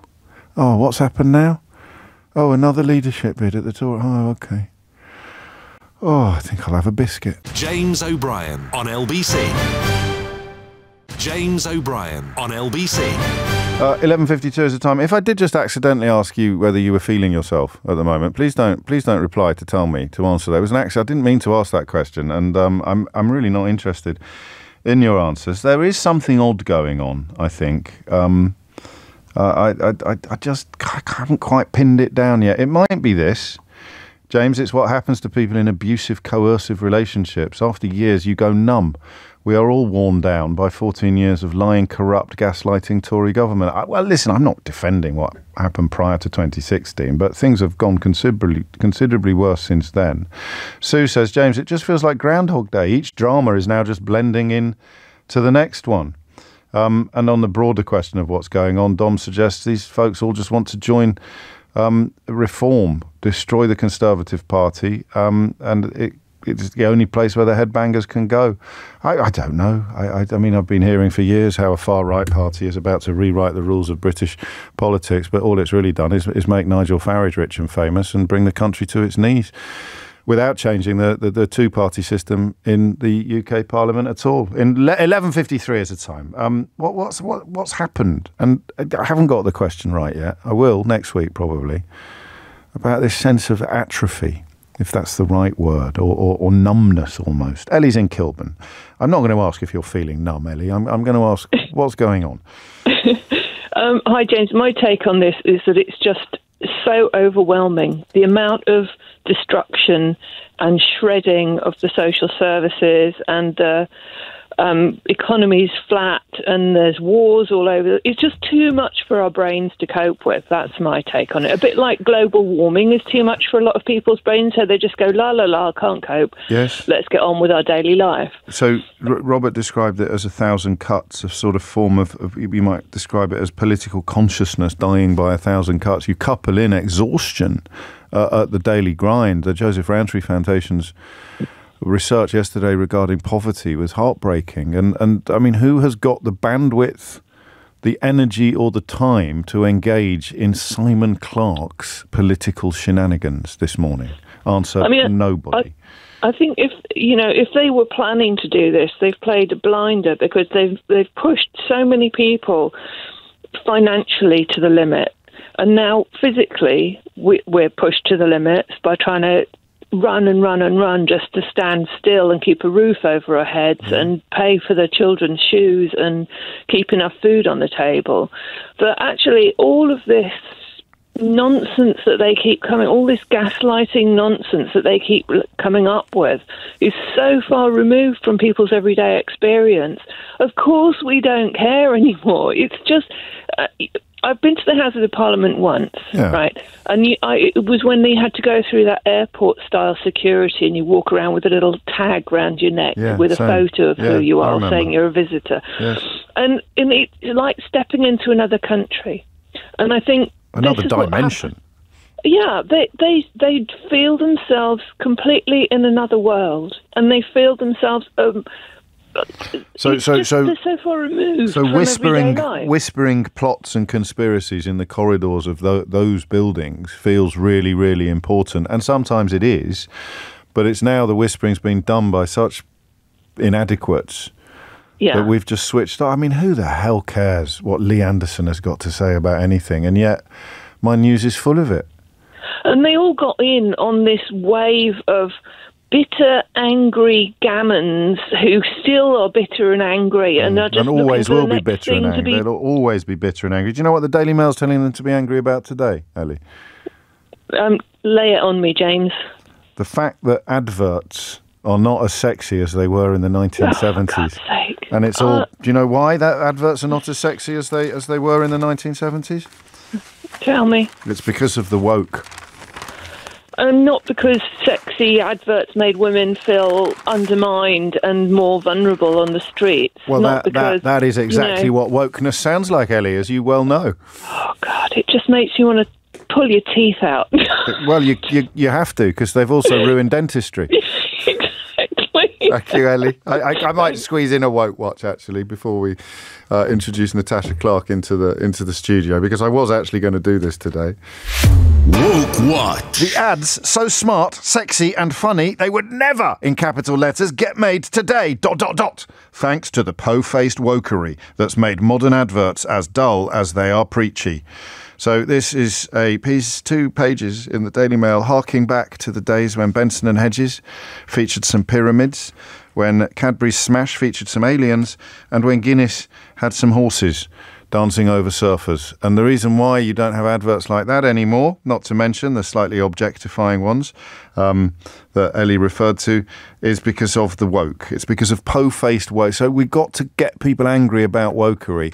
And then someone in the building says, there's no such thing. And it's just not woke. Well, just get me something. Bring me something woke that I can get the readers angry about. And someone said as a joke, OK, how about 40-year-old adverts that aren't on telly anymore? Why aren't they on telly anymore? Woke! Po-faced wokery! So congratulations to Christopher Stevens for having the guts to put his name to this bilge. Woke Watch. Quite like to do a Keir smear. Keir smear? Smear Keir as well, but I don't think we've got time. We shall see. There's a brilliant smear Keir in the Mail today. I mean, it's a masterpiece of the genre. But Natasha Clark is here, and it would be rude not to notice. Natasha. Hello. Morning. PMQs. Last week was the bald man arguing over a comb. This week, a bald man has started arguing over Rishi Sunak's comb. Well, he's got a bit of hair as Simon Clark. It's a metaphor. All of the people that Keir Starmer was referring to. He's got a bit of hair. It's a metaphor. Okay. All the people that Keir Starmer was referring to last week have got hair, but they are arguing over a comb. They are indeed. I think if I was a Keir Starmer, I might spend a lot of time just reading out lots of snippets from Simon Clark's Telegraph piece today. Is Simon Clark important enough for Keir Starmer to use him as or is he more of a Anthony... Well, he's not even a stalking horse yet, is he? No, it's not like a lot of our listeners will go, of course, so Simon Clark, that very well-known Conservative. But he is quite senior. Obviously, he did used to be a cabinet member, and he does have a Sir in front of his name, so he can't be completely nobody. Jacob Rees-Mogg has a Sir in front of his name these days, and Andrea Jenkins is a Dame. It's true. So it's not really a handle that denotes much anymore, certainly not authority, integrity or achievement. But will Starmer go in on this? Will he go in on the internecine warfare? He can't go near international relations because they're still singing from the same hymn sheet. I think he'll go on his knife crime stuff, which he's been talking about this week, because obviously...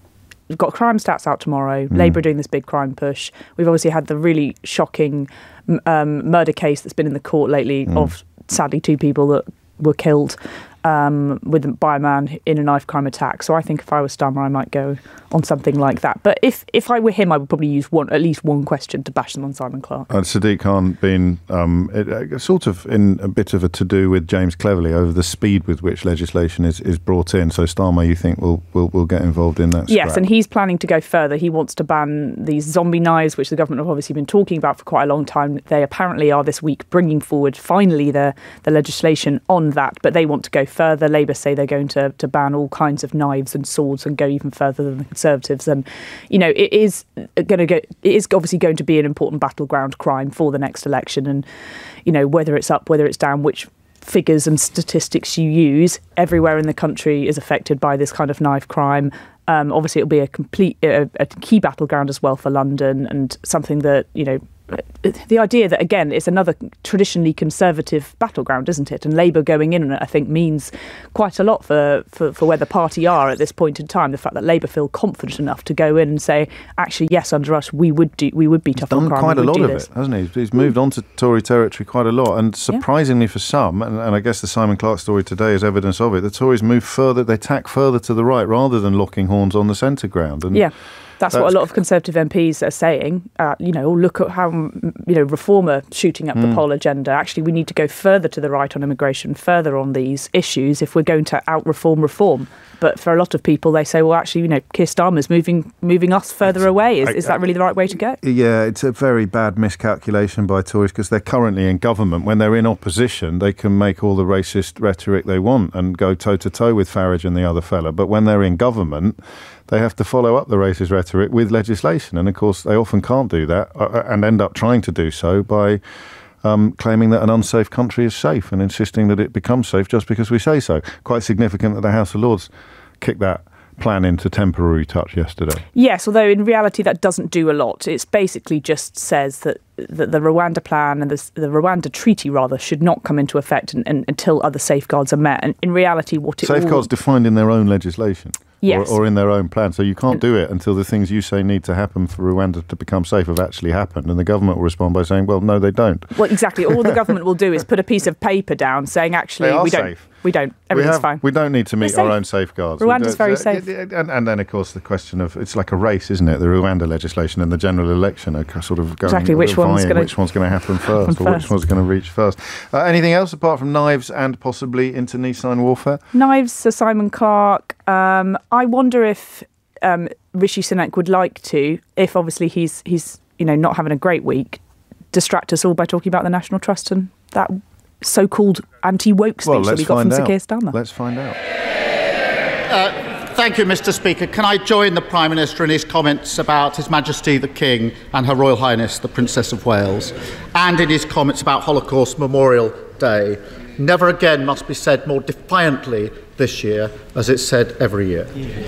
Mr. Speaker, last week we lost Sir Tony Lloyd, a true public servant who touched the lives of many people across the House and across the country. And I'm glad that his family were here yesterday to hear the many tributes to and memories of Tony. He will be greatly missed. Mr. Speaker, the Prime Minister's had quite a week, from endlessly fighting with his own MPs to collapsing in laughter when he was asked by a member of the public about NHS waiting lists. So I was glad to hear that he managed to take some time off. Can I just say, I wanted to the Prime Minister, I'm certainly going to hear the Leader of the Opposition. Those people who don't want to hear, they can certainly leave, because that's who it's going to be, so get it in order. Some of you are wanting to catch my eye again. It's not a good way to do it. Mr. Speaker, I love this quaint tradition where the more they slag him off behind his back, the louder they cheer in here. Keep it going. And also, for this side, you can have a joint cup of tea. Come on, Mr. Speaker, I was glad to see that he managed to get some time off yesterday afternoon to kick back, relax, and accidentally record a candid video for Nigel Farage. The only thing missing from that punishing schedule is any sort of governing or leadership. So was he surprised to see one of his own MPs say that he doesn't get what Britain needs and he's not listening to what people want? Prime Minister. Mr. Speaker, he talks about what Britain needs, what Britain wants, what Britain values. This from a man who takes the knee, Mr. Speaker, who wanted to abolish the monarchy, who still doesn't know what a woman is, and who just this week, one of his front benchers said that they back teaching divisive white privilege in our schools, Mr. Speaker. Looking at his record, it's crystal clear which one of us doesn't get Britain's values. Mr. Speaker.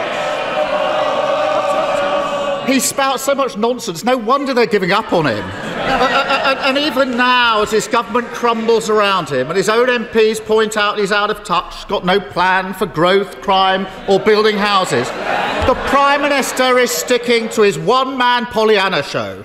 Everything's fine. People should be grateful to him. The trouble is, no one's buying it. Does he actually understand why his own MPs say he doesn't understand Britain and that he is an obstacle to recovery? Prime Minister. Again, Mr. Speaker, he calls it nonsense, but these are his positions, Mr. Speaker. Right? And he doesn't want to talk about it, but this is the facts. He chose to represent a now proscribed terrorist group, Mr. Speaker. He chose to campaign against the deportation of foreign national offenders, Mr. Speaker, just like he chose to serve the Right Honourable Member for Islington North, Mr. Speaker. That's his record, those are his values, and that is exactly how he should be judged. Mr. Speaker, in 2008, I was the Director of Public Prosecution, putting terrorists and murderers in jail. He was making millions betting on the misery of working people during the financial crisis. And we've seen this story time and time again with this lot. Party first, country second, safely ensconced in Westminster, they get down to the real business of fighting each other to death. The country forced to endure their division and chaos. The longest episode of EastEnders ever put to film. Meanwhile, this week we discover that Britain is going to be the only major economy that no longer makes its own steel. That the government is handing out £500 million to make 3,000 steelworkers redundant. And that the parents of thousands are being told that his free childcare promise is nothing but a mirage. Isn't he embarrassed that the Tory party is yet again entirely focused on itself? Mr. Speaker, yet more sniping from the sidelines. Yeah,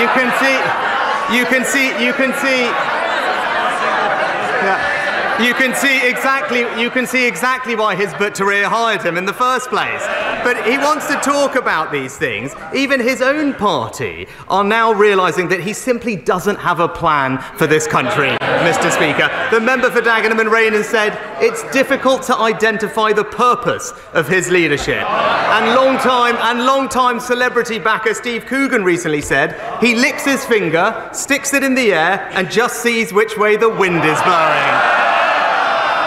Even Labour Party know, Mr. Speaker, he's not a leader, he is a human weather vane. It's not the sidelines, it's behind him that the fire's coming in, Mr. Speaker. And he can try and blame the Labour Party all he wants. The difference is, I've changed my party, he's bullied by his party. And has he found the time in his busy schedule to work out why thousands of parents are being told by their nurseries that they won't get free childcare that he promised them? Prime Minister. Well, Mr. Speaker, let's see what his party is offering the country. It's great. Right. So we all know, Mr. Speaker, he doesn't have many ideas for our country. I'm going to hear the Prime Minister. Well, he doesn't have many, but one thing we do know, Mr. Speaker, is that you don't want to push it, do you? No. We do know that he's committed to his 2030 decarbonisation promise, Mr. Speaker, which they say will cost £28 billion. But I was reading about it this week. He says he's changed the party. One of his team called it an albatross hanging around their neck.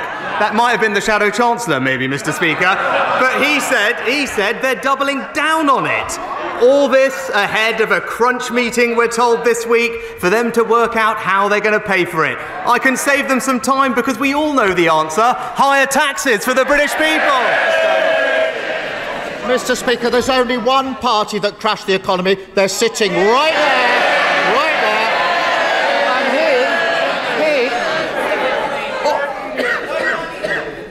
Oh, Mr. Holmes, you've had your question already. Obviously, you don't want to remain for the rest of it. Keir Starmer. He is Mr. 25 tax rises. And he's got nothing to say on childcare. Millions of families will have been listening for an answer, and they got absolutely nothing. He announced that scheme a year ago, claiming it would get 60,000 parents back into work. Only on Monday of this week did he notice there was some, in his words, practical issues with that. 8 weeks before its launch, parents can't budget, plan for work, or make arrangements with their employers. And the Prime Minister's response is to say, it's all fine, it's the fault of the Labour Party.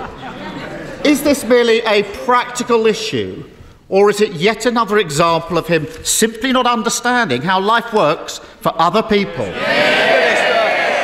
Mr. Speaker, we're delivering the biggest ever expansion of childcare in this country's history, Mr. Speaker. But while millions of parents will benefit from that, again, it's right that he should come clean with them about the cost that his plans will impose on all of them. He goes on and on about the Green Promise, Mr. Speaker. He says he wants to keep it. He says he wants to keep it, but he doesn't have a plan to pay for it. What he's really saying is he'll scrap the borrowing associated, but he wants to keep the £28 billion of spending. So, for all those working families who are benefiting from our free childcare, he should come clean with them now. Why doesn't he come clean with them now? Come clean with them now and just be clear. His plans mean back to square one and higher taxes for British people. Mr. Speaker, making steelworkers redundant and failing to provide childcare is not a plan, Prime Minister. It's a farce. It's a farce. And he may soon discover that with childcare, there's an IT problem. Nurseries haven't got the spaces. They haven't got the staff. There's a black hole in their budget, and it's 8 weeks to go. That isn't a plan. And families across the country, well, they can laugh all they like. Families are making plans now. They laugh at it, of course they do.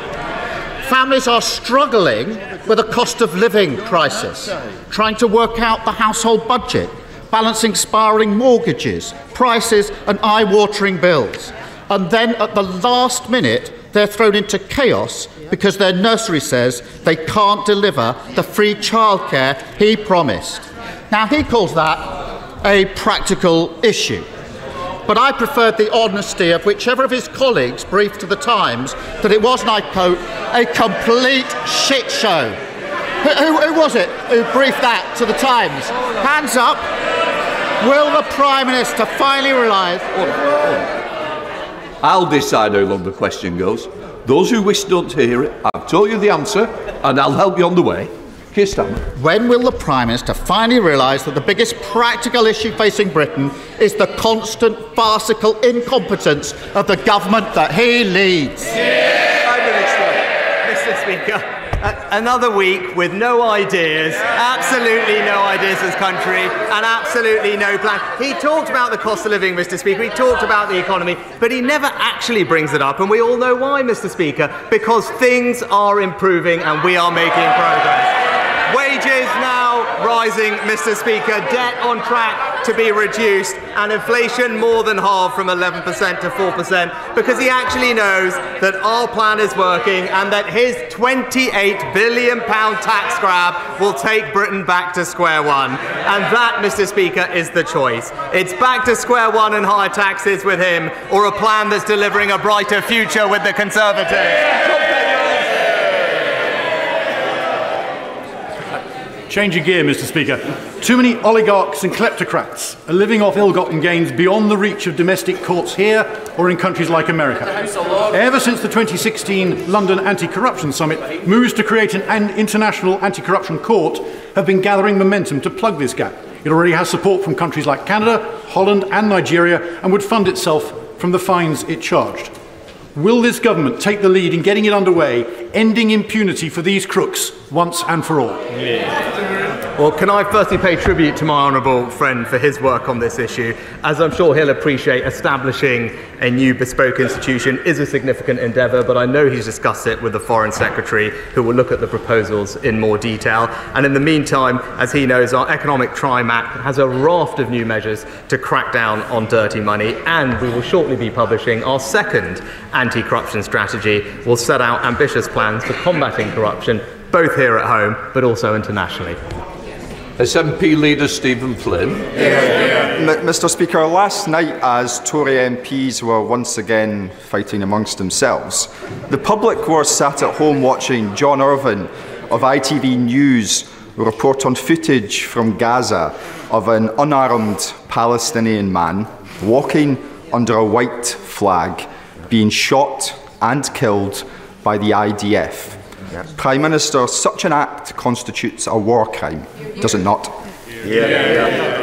Mr. Speaker, we've been absolutely consistent that international humanitarian law should be respected and civilians should be protected. I've made that point expressly to Prime Minister Netanyahu, and the Foreign Secretary is in the region this week making exactly the same point. Stephen Flynn. Mr. Speaker, I don't think it's unreasonable to expect the Prime Minister of the United Kingdom to rise to that dispatch box and tell the people of these Isles and elsewhere that shooting an unarmed man walking under a white flag is a war crime. Now, in recent weeks, this House has acted with urgency and intent following an ITV drama. The question is, will this House now show the same urgency and intent following this ITV news report? And finally, back a ceasefire in Gaza. Mr. Speaker, no one wants to see this conflict go on for a moment longer than necessary, and we do want to see an immediate and sustained humanitarian pause to get more aid in and, crucially, the hostages out, helping create the conditions for a sustainable ceasefire. I set out the conditions for that earlier in the House. The Foreign Secretary is in the region today, and will continue to press all our allies and partners to make sure that we can bring about that outcome. Tom Hunt. Speaker, access to NHS dentistry is a key issue in Ipswich. 12:17 is the time, and Stephen Flynn once again making quite a very powerful intervention after possibly some more evidence of the fatigue that we were discussing earlier being provided by Rishi Sunak, certainly, and to a lesser extent possibly even Keir Starmer. I will pick over the bones of what we've just heard with Natasha Clark after this. James O'Brien on LBC. James O'Brien on LBC. 20 minutes after 12. We must take a moment to, I don't know whether it's to apologise or to acknowledge that we just had, I mean, this could have ended horribly. Apparently if you were following this on the LBC live feed, you were watching me instead of watching PMQs, and possibly Natasha as well. Careers have ended as a consequence of technological glitches like that. I mean, what if I had been caught doing something inappropriate or obscene? Nothing to do with Keith, says Keith, but then he would, wouldn't he? I'm not quite sure whose head is going to roll as a consequence of this appalling oversight. But if you did have my live reactions to PMQs inflicted upon you instead of actually being able to watch the action live from the chamber, then I can only apologise. Natasha, of course, has to put up with it every week. I just get to look at you laughing every time Keir Starmer makes a nice joke. I do increasingly laugh at PMQs, but not necessarily. It's a bit goggle-boxy, isn't it? Yes. I think we could make it work. Do you think we should do it? What would you rather watch, PMQs or listen to PMQs while watching Natasha and I react? Yes. Well, I noticed that you're keen to avoid the discussion that now follows, because I don't remember much mention of knives. No, sorry, completely. Zero point for that. Well, no, I did say Simon Clarke, and obviously that was a really obvious one, that was a little bit like, suggesting there'd be a ball on a football pitch. But that was a really dirty Prime Minister's questions, wasn't it? It felt really low, yes. I think, for both sides. From Sunak, It's setting out the battlegrounds for the next election, isn't it? This is exactly what we can expect for probably the next 6 months. Taxes, he's going to put up your taxes. He's a risk. Jeremy Corbyn, 28 billion spending. His record as DPP. He's got no plan. And then from Starmer, it's obviously, well, he's already put up your taxes. Tory infighting, everything's awful. He's crashed the economy. Nothing works. Chaos and division. Rinse and repeat. And if you had to pick a moment of particular absurdity, Rishi Sunak criticising the leader of the opposition for sniping from the sidelines. Isn't that the whole point of Prime Minister's questions, a bit of sniping from the sidelines? Quite sure what else they're supposed to do, really, apart from take over, but they can't do that unless Rishi Sunak calls a general election. And we've got a new nickname for Sir Keir Starmer, which I've just invented, Sir Sweary, because he accidentally let slip. Turned into Lee Anderson, you're inventing words. Did he? Yeah, he did. Which one? The S word. Did he really? Yeah, at the very end. Oh, what? I missed that completely. He said the government is an S show. Did he really? Yeah. Gosh. Sir Sweary, that's my name. That is, yeah, that is I like, Sir Sweary. I like that. Can I have that one? Yes, of course you can. But yeah, it was a pretty lively one, considering. Keir, like you said before, is getting into these Prime Minister's questions, isn't he? He's enjoying them much more. He is enjoying them. You can see that. The lines are better. Because you're watching me. But people will be able to see that when they watch it. You hear it, it was good. You could hear in his voice he's becoming more confident. And actually, in some of his articles today, I noticed he started to say, I think, as Prime Minister, he is now starting to get a little bit towards that complacency end of the scale of if not when. When I become, that used to be the thing. And now he's saying, well, when I'm Prime Minister, as Prime Minister, I'll do this, this and this. And I think he's getting to that stage now. He took Sunak by surprise, I think. I mean, the childcare stuff he didn't seem prepared for, but going in quite hard and quite low meant Sunak had to come back 2 or 3 times with the same sort of litany of if in case of emergency break glass and Jeremy Corbyn is behind the glass. He's literally thrown Jeremy Corbyn out of the Labour Party. I worry, and I mean I say this as a sort of observer of democracy and a fan of elections. I can't quite yet imagine who it is that Sunak thinks he's going to appeal to with this line that isn't already behind him, that isn't already on side. Which line? The line about Starmer being doing some lawyering when he was a lawyer, or I mean, the sort of smear Keir type stuff. If on social media, these are people who've got pictures of Boris Johnson in their profiles who are sharing that stuff. I don't know that anybody normal or sensible is going to be persuaded by it. I mean, Keir's whatever, even if it is quite tricky to explain it when you're in Prime Minister's questions and they're chucking these insults at each other. But Keir does have an answer. Yes. I was locking terrorists and murders up while he was raking in loads of money for billionaires. Yes, which is just true. That's not an opinion. That's just counting. He was making a ton of money by betting on the financial crisis, and Starmer was locking up terrorists. That's a good argument, I think, for them to make. Yes. But I think what is more difficult for Sir Keir Starmer to make is exactly why he was working with what people obviously say are controversial groups and how the legal process works. It's quite a difficult argument to make. And in a campaign trail, it's easy to just throw it out there. Yes. As you worked with this. Obviously, the terror group, which the name of which... Hizb al-Tahrir. Yes, they weren't a terror group then. They weren't a terror group at the time. They are... So Starmer was policing the parameters of free speech and freedom of expression. But as you say... That's hard to explain in the context when people like Sunak are cynically pretending not to understand that and trying to create the idea that he was somehow on the same side as this pretty grim Islamist group. He did defend them, and I think there will be people that will go, well, yes, I'm worried the fact that he did defend a group who are now considered to be a dodgy terror group. Like that is a completely legitimate argument for many people to make, but it is a very complicated issue. And you can expect him to make it many, many, many, many times because there's not a great deal else to do, which is why we've even come up with a little jingle, you see. So I wonder whether we're going to have to play this every single week at PMQs. Whenever Rishi Sunak gets to his feet, we might have to hit one of these. Speak here, speak here, speak here. It's becoming government policy, really. It started off as a radio feature. I like it. It's nice, isn't it? It's jolly. It is. What else came up? Childcare, obviously, like you say, came up again and again. What's the story, Natasha? So story on this one was on the front page of the Times earlier this week, that the government's childcare policy is not ready, which I think will not be a surprise to anybody who remembers it when it was announced. It's massive expansion of free childcare hours for parents with young children. At the moment, it's just, I think, the parents of 3 and 4-year-olds all get, I think, between 15 and 30 hours of free childcare.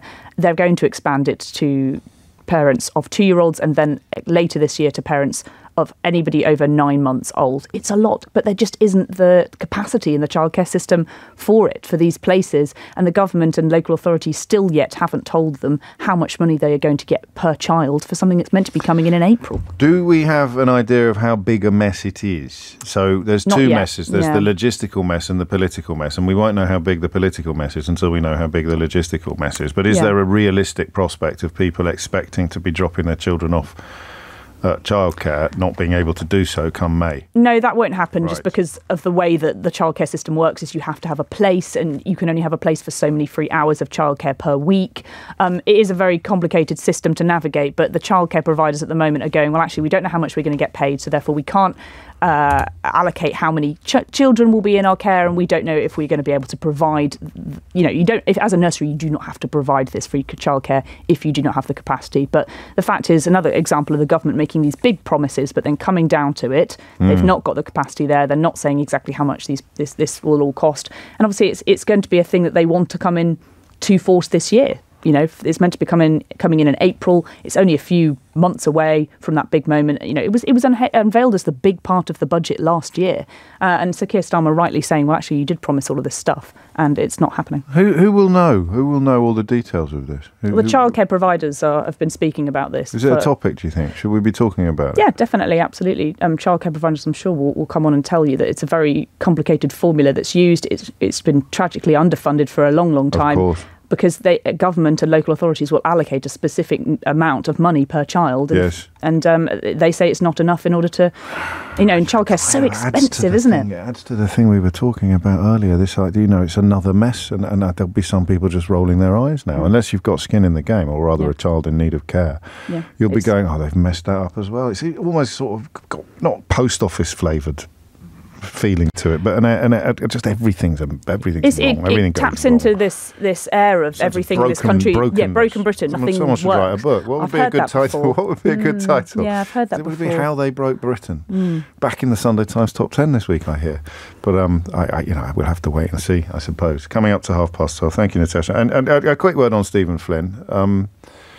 Powerful and correct. I think the IDF, as they almost inevitably would, whatever the circumstances, are denying or will deny that they know anything about what actually happened. But the site footage, some people would have seen it, albeit not on many British, not on the BBC. I think ITV had the footage of a man waving a white flag being shot dead apparently by an IDF sniper.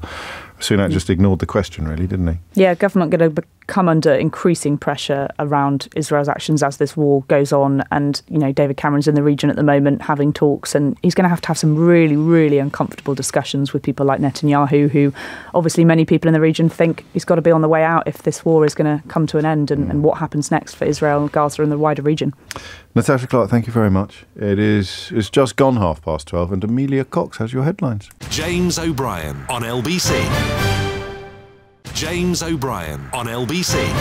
12:34 is the time. You're listening to James O'Brien on LBC. And I like this new sort of Wednesday flavour that we have. Instead of trying to return to topics that we've talked about previously on Wednesdays, or stringing out PMQs interminably, if there are interesting people around who are doing and have done interesting things, we try to get them into the studio. I'll introduce you to the first shortly, and after 12:45, Alan Rusbridger, the editor of Prospect, will join us. He's just written a mammoth 6,000-word piece about the capture of the BBC.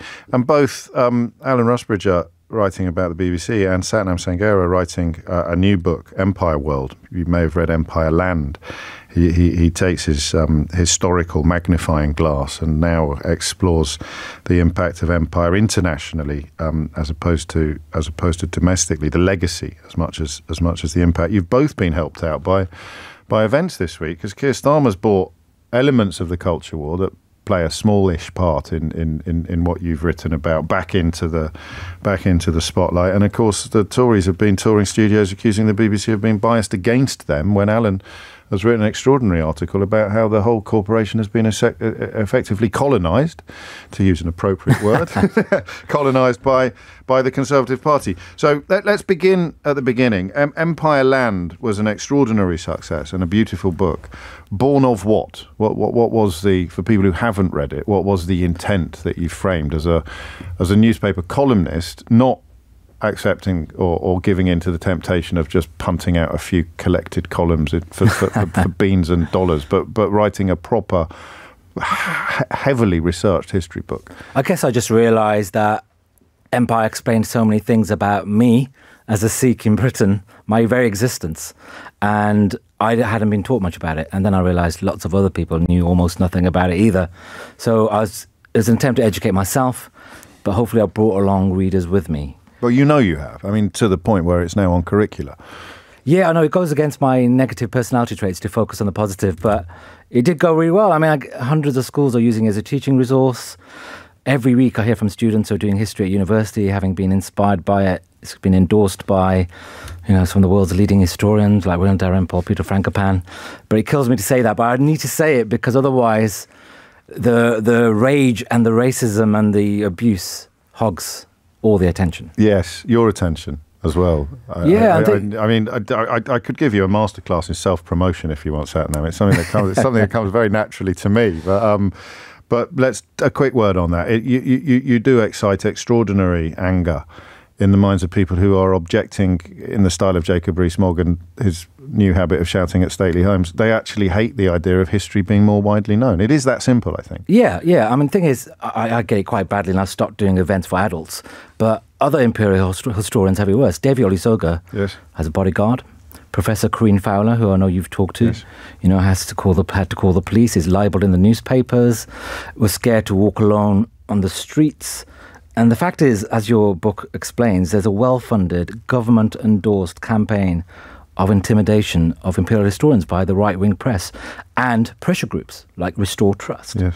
And there's nothing new about defending empire. Niall Ferguson did it, Jan Morris did it. But what's different now is that government ministers and MPs are getting involved.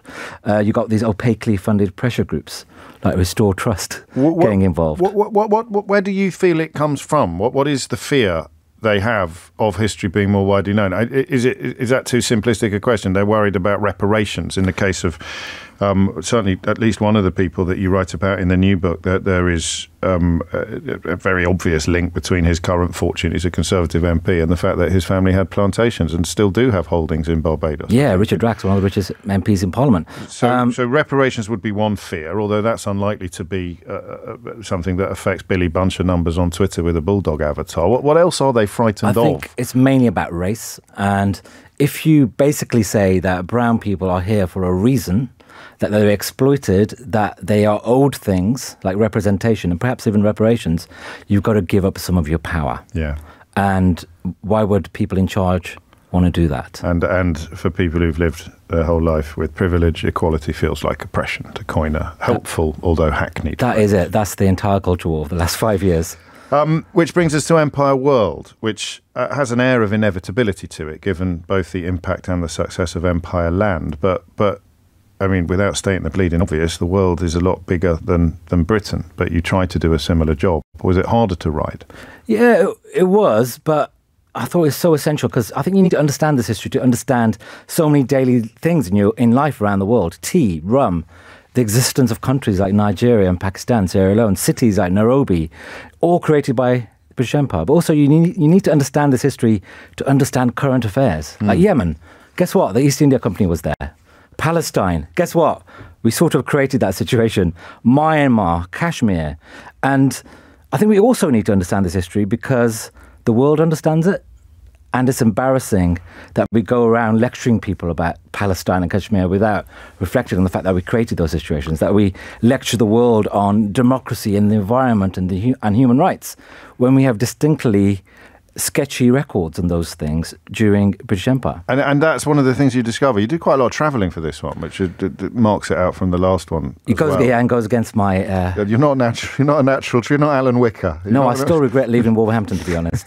Full stop. Full stop. But you do quite a lot of travelling, and that's one of the things you discover, that there is oddly a much better understanding of the British Empire's impact on the wider world, in the wider world, than there is in the cradle of the British Empire. Absolutely, because they live with the legacies, whereas for us, empire is something that happened elsewhere. So for us, it can always be an academic argument. And it always has been. In this country, we talk about empire, about whether it is good or bad. That is not the way they talk about it in India, where there's a massive program of decolonization. It's not the way they talk about it in the Caribbean, where the conversation about reparations is real political issue. And growing. But we just see it as an academic, something to be discussed on the letters pages of the Times. And there's just an out of sight and an out of mind element to it as well, which is probably the biggest target that you aim at, isn't it? Is bringing it into sight, bringing these conversations front and centre. To what end? Just illumination, just to bring light into the darkness. I think when we're trying to be a serious country, we're trying to be grown up, hopefully, aren't we? Especially with Brexit. It's forced us to go out in the world and re-establish our relationships. So we go to places like Mauritius, and British people just have no understanding of the indentured labour that we introduced there, the 1 million Indians we sent around the world. We can't hope to have meaningful business trade relationships with these countries without understanding how we shaped them and made them. That's a really important point, isn't it? When you have sort of almost saber-rattling trade policies from people like Liz Truss and latterly Kemi Badenoch, who are both opponents of the sort of work that you do, particularly Badenoch, the kind of history that you do. The idea of doing a trade deal with one of the countries that you write about in the book without having a better understanding of that country's history and its relationship with British Empire is incredibly self-defeating. You could almost flip it, couldn't you? You could almost turn it into a handbook, a necessary handbook for politicians seeking to make the necessary post-Brexit trade deals with further flung outposts of the old empire. Yeah, totally. And actually, even the way we do our charitable work is ridiculous. I mean, for example, we're really into animal charities in this country. Yes, I think the donkey sanctuary gets more than any other. Yeah, I think something like a quarter of British people donate to animal charities every year. And yet, some of those animal charities set up by imperialists, by hunters, who had caused those problems. They had hunted some of these animals to the point of extinction in the first place. So when the royal family stand up and say we need to care about animal conservation, maybe they should reflect upon the fact that their relatives literally shot some of these tigers to the point of extinction. Our forebears are responsible for the flirtation with extinction. Therefore, please put your money in this jar. And no reflection on that. And then the palaces and the stately homes full of the ivory, the mahogany trees that we felled, so these forests were almost made extinct. Just no reflection on the responsibility we have for creating these problems in the first place. For people already perhaps primed to bristle at these depictions, how do you address positives? How do you sort of acknowledge, if indeed there are any? For me, it's not about. So I'm arguing in the book, opposite things can be true at the same time. This is a powerful idea that could rescue all of us in many spheres of life. And actually, British Empire, yes, it was responsible. It resulted in democracy around the world, but it also resulted in instability. It resulted in massive environmental destruction, but also it gave birth to modern environmentalism. It spread the free press, but also spread censorship. Opposite things can be true at the same time. But until now, it feels like books either argue that empire was all bad or all good, and as with so many things, the truth is probably somewhere in the middle. Which is where you land. Yeah, I guess, with a lean towards impact as opposed to benefit, I think. It's a lean towards taking the emotion out of it and just trying to understand this stuff, rather than talking about guilt or shame, which is the language that people like Jacob Rees-Mogg use. Yes, all the time. And on a more personal level, because it's a personal book, isn't it? I mean, unlike some historians' work, you are in the pages. You don't maintain authorly detachment. You know, Wolverhampton resonates through parts of it. Your background, as you say, because it's what informs your curiosity. And of course, the reactions to it are in there. Some of the difficulties that you've had since Empire Land was published. You put it all out there. Why did you do that? I think that's important because I personally don't read many history books because I find them detached and dry. Not all of them, some amazingly written. But I find that putting myself in it brings people along with me. And I think something I learned when I wrote my memoir, which was... Boy with the Top Knot. Which was about schizophrenia, a book about the most difficult subject, I think, on the planet. Yes. No one wants to pick up a book about schizophrenia. But if you bring people along with you and make some jokes, maybe they will learn something. And hopefully I've done the same with Empire World. Well, I think you have. And so do many other much more qualified people than me, including, as you say, the esteemed historians Peter Frankopan and William Dalrymple. Empire World by Satnam Sanghera is out, well, tomorrow technically, but it'll be in bookshops. So have you seen it yet in the windows? I'm going to go hunting around. Have you done this for yourself? It's a lovely moment, isn't it? It's a lovely. You see, the problem is because of timings, yours will be pushing mine out now. But I'm prepared to make that sacrifice, Satnam, for the greater good. I'll see you very soon, I hope. Congratulations on another absolute masterpiece. Empire World by Satnam Sanghera, as I say, is out now and comes highly recommended. It's 12:46. James O'Brien on LBC. James O'Brien on LBC. I'm sure, my apologies if I'm doing you a grave disservice, but I would be surprised if you are the first to come up with this line, but I haven't seen it before. A few Brits got drunk on Empire and the world got the hangover. That's from Will, as a sort of full stop at the end of that conversation with Satnam Sanghera. I mentioned that my next guest has also rather benefited from the news agenda this week for his latest opus. I speak of Alan Rusbridger, now editor of Prospect magazine, formerly editor of The Guardian, and well, what's the correct word? Investigator of perceived problems at the BBC, Alan. Tell us how it began. You did appear on the programme when your antennae started twitching in rather unlikely circumstances, when you stumbled across something that appeared to be true in Nadine Dorries' memoir. There was a story left off the page that Robbie Gibb, who had been Theresa May's spin doctor, now a director at the BBC, had tried with this mysterious figure inside Number 10, Dougie Smith, to fix the appointment of the chair of Ofcom. And nobody denied that. Nobody would comment on it, but nobody would deny it. So I thought that must be true. And then I thought, well, why are they all protecting Robbie Gibb? And I spent the last month really making phone calls, and the result is this piece which really tells a story which is a bit murkier than I thought it was about his influence in the BBC. And it runs to 6,000 words, which I'm afraid it does. Which is a testament to just how much you have unearthed, and it appears under the headline, How the Government Captured the BBC. We should begin, for the benefit of people who don't know, with a few words on exactly who Robbie Gibb is. So he was Theresa May's spin doctor. So it's a bit like putting Alistair Campbell into to be on the BBC board a year after stepping down. He's a partisan figure. He makes no bones about it. He said, I'm not a wet pattern conservative. I'm a Thatcherite conservative. And he was appointed to the BBC. Again, many people may not know that the government appoints people to be on the BBC board, because we have this picture of the BBC as being completely independent of government. And once he got there, he's been pretty interventionist in what he would see as enforcing impartiality. And is this the murk? Is this the bulk of the murk that you refer to? Is the extent of his influence? Well, the murk is how he was appointed, because this man, Dougie Smith, you ring up Number 10, they deny any knowledge of him. They say, talk to Conservative Central Office, they deny any knowledge of him. So you've got this person who is literally unaccountable making key appointments like this. The murk... Under successive Tory Prime Ministers is one of the interesting things about him, isn't he? He doesn't go with the regime. He seems to stay put. He's a lurker. Yes. Why did he want to fix the appointment of Ofcom? Because again, we think in this country Ofcom is independent, like the BBC. So something is going on, and then you think, well, Robbie Gibb was on a committee which actually Lucy Fraser just made more important. There are 4 people on it, 2 of whom work for the BBC, so they can't mark their own homework. So that just leaves Robbie Gibb and the former chairman of the Tate Gallery, Nick Sirota. So, sooner or later they're going to be dealing with Israel-Gaza, because the BBC's coverage of that has been, questioned. Turns out Robbie Gibb is the 100% owner of the Jewish Chronicle, which has been highly critical of the BBC. So we're asking superhuman qualities of detachment and compartmentalization from this man who has gone into the BBC saying he's going to cure it of being woke.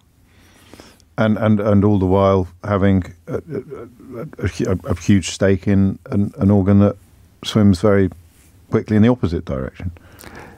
Yes, and all these things, I think, were partly known by some people. So this piece really tries to pull it all together. I did. I mean, well, the other mystery, he's in Company's House. He's 100% owner of the Jewish Chronicle, but he obviously hasn't got that money, so he's owning it on behalf of someone else. So the lack of transparency around all this is really disturbing. Well, you are a Fleet Street veteran.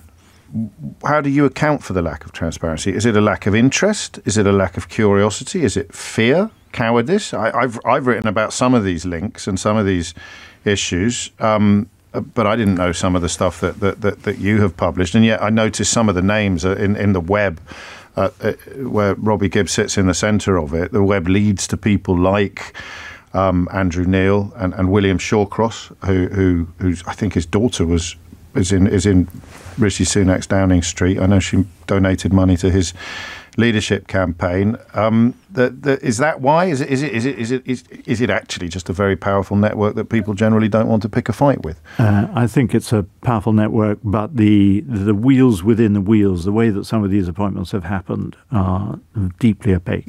So the original impetus for the story was, why would Downing Street want to fix the chairmanship? You remember that the original plan was to put the editor of the Daily Mail, Paul Dacre, in, who doesn't own a computer, was going to be in charge who of hates the internet BBC, legislation, or hates the BBC's stance on things.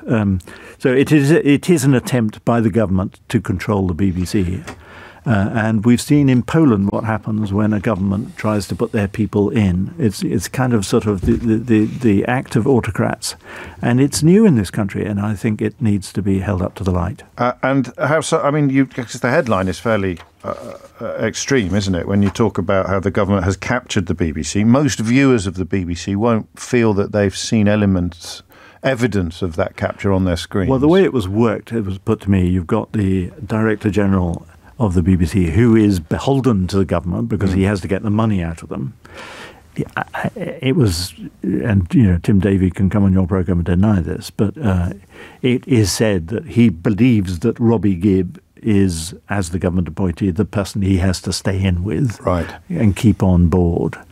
Actually, he didn't get all the money that he was promised, so he hasn't been able to deliver on that. But you can see how this begging bowl arrangement, you've got to keep the government on side, and you've got the government spy in the cab. And our colleagues here now at Global, of course, Emily Maitlis and Lewis Goodall, have had some experience of this. Lewis, in particular, reflecting upon the absurdity of taking lectures on impartiality from a man who was in Downing Street 10 minutes ago. Well, that's the ridiculous thing, and nobody I spoke to on the BBC could remember a board member who had been that interventionist at story level.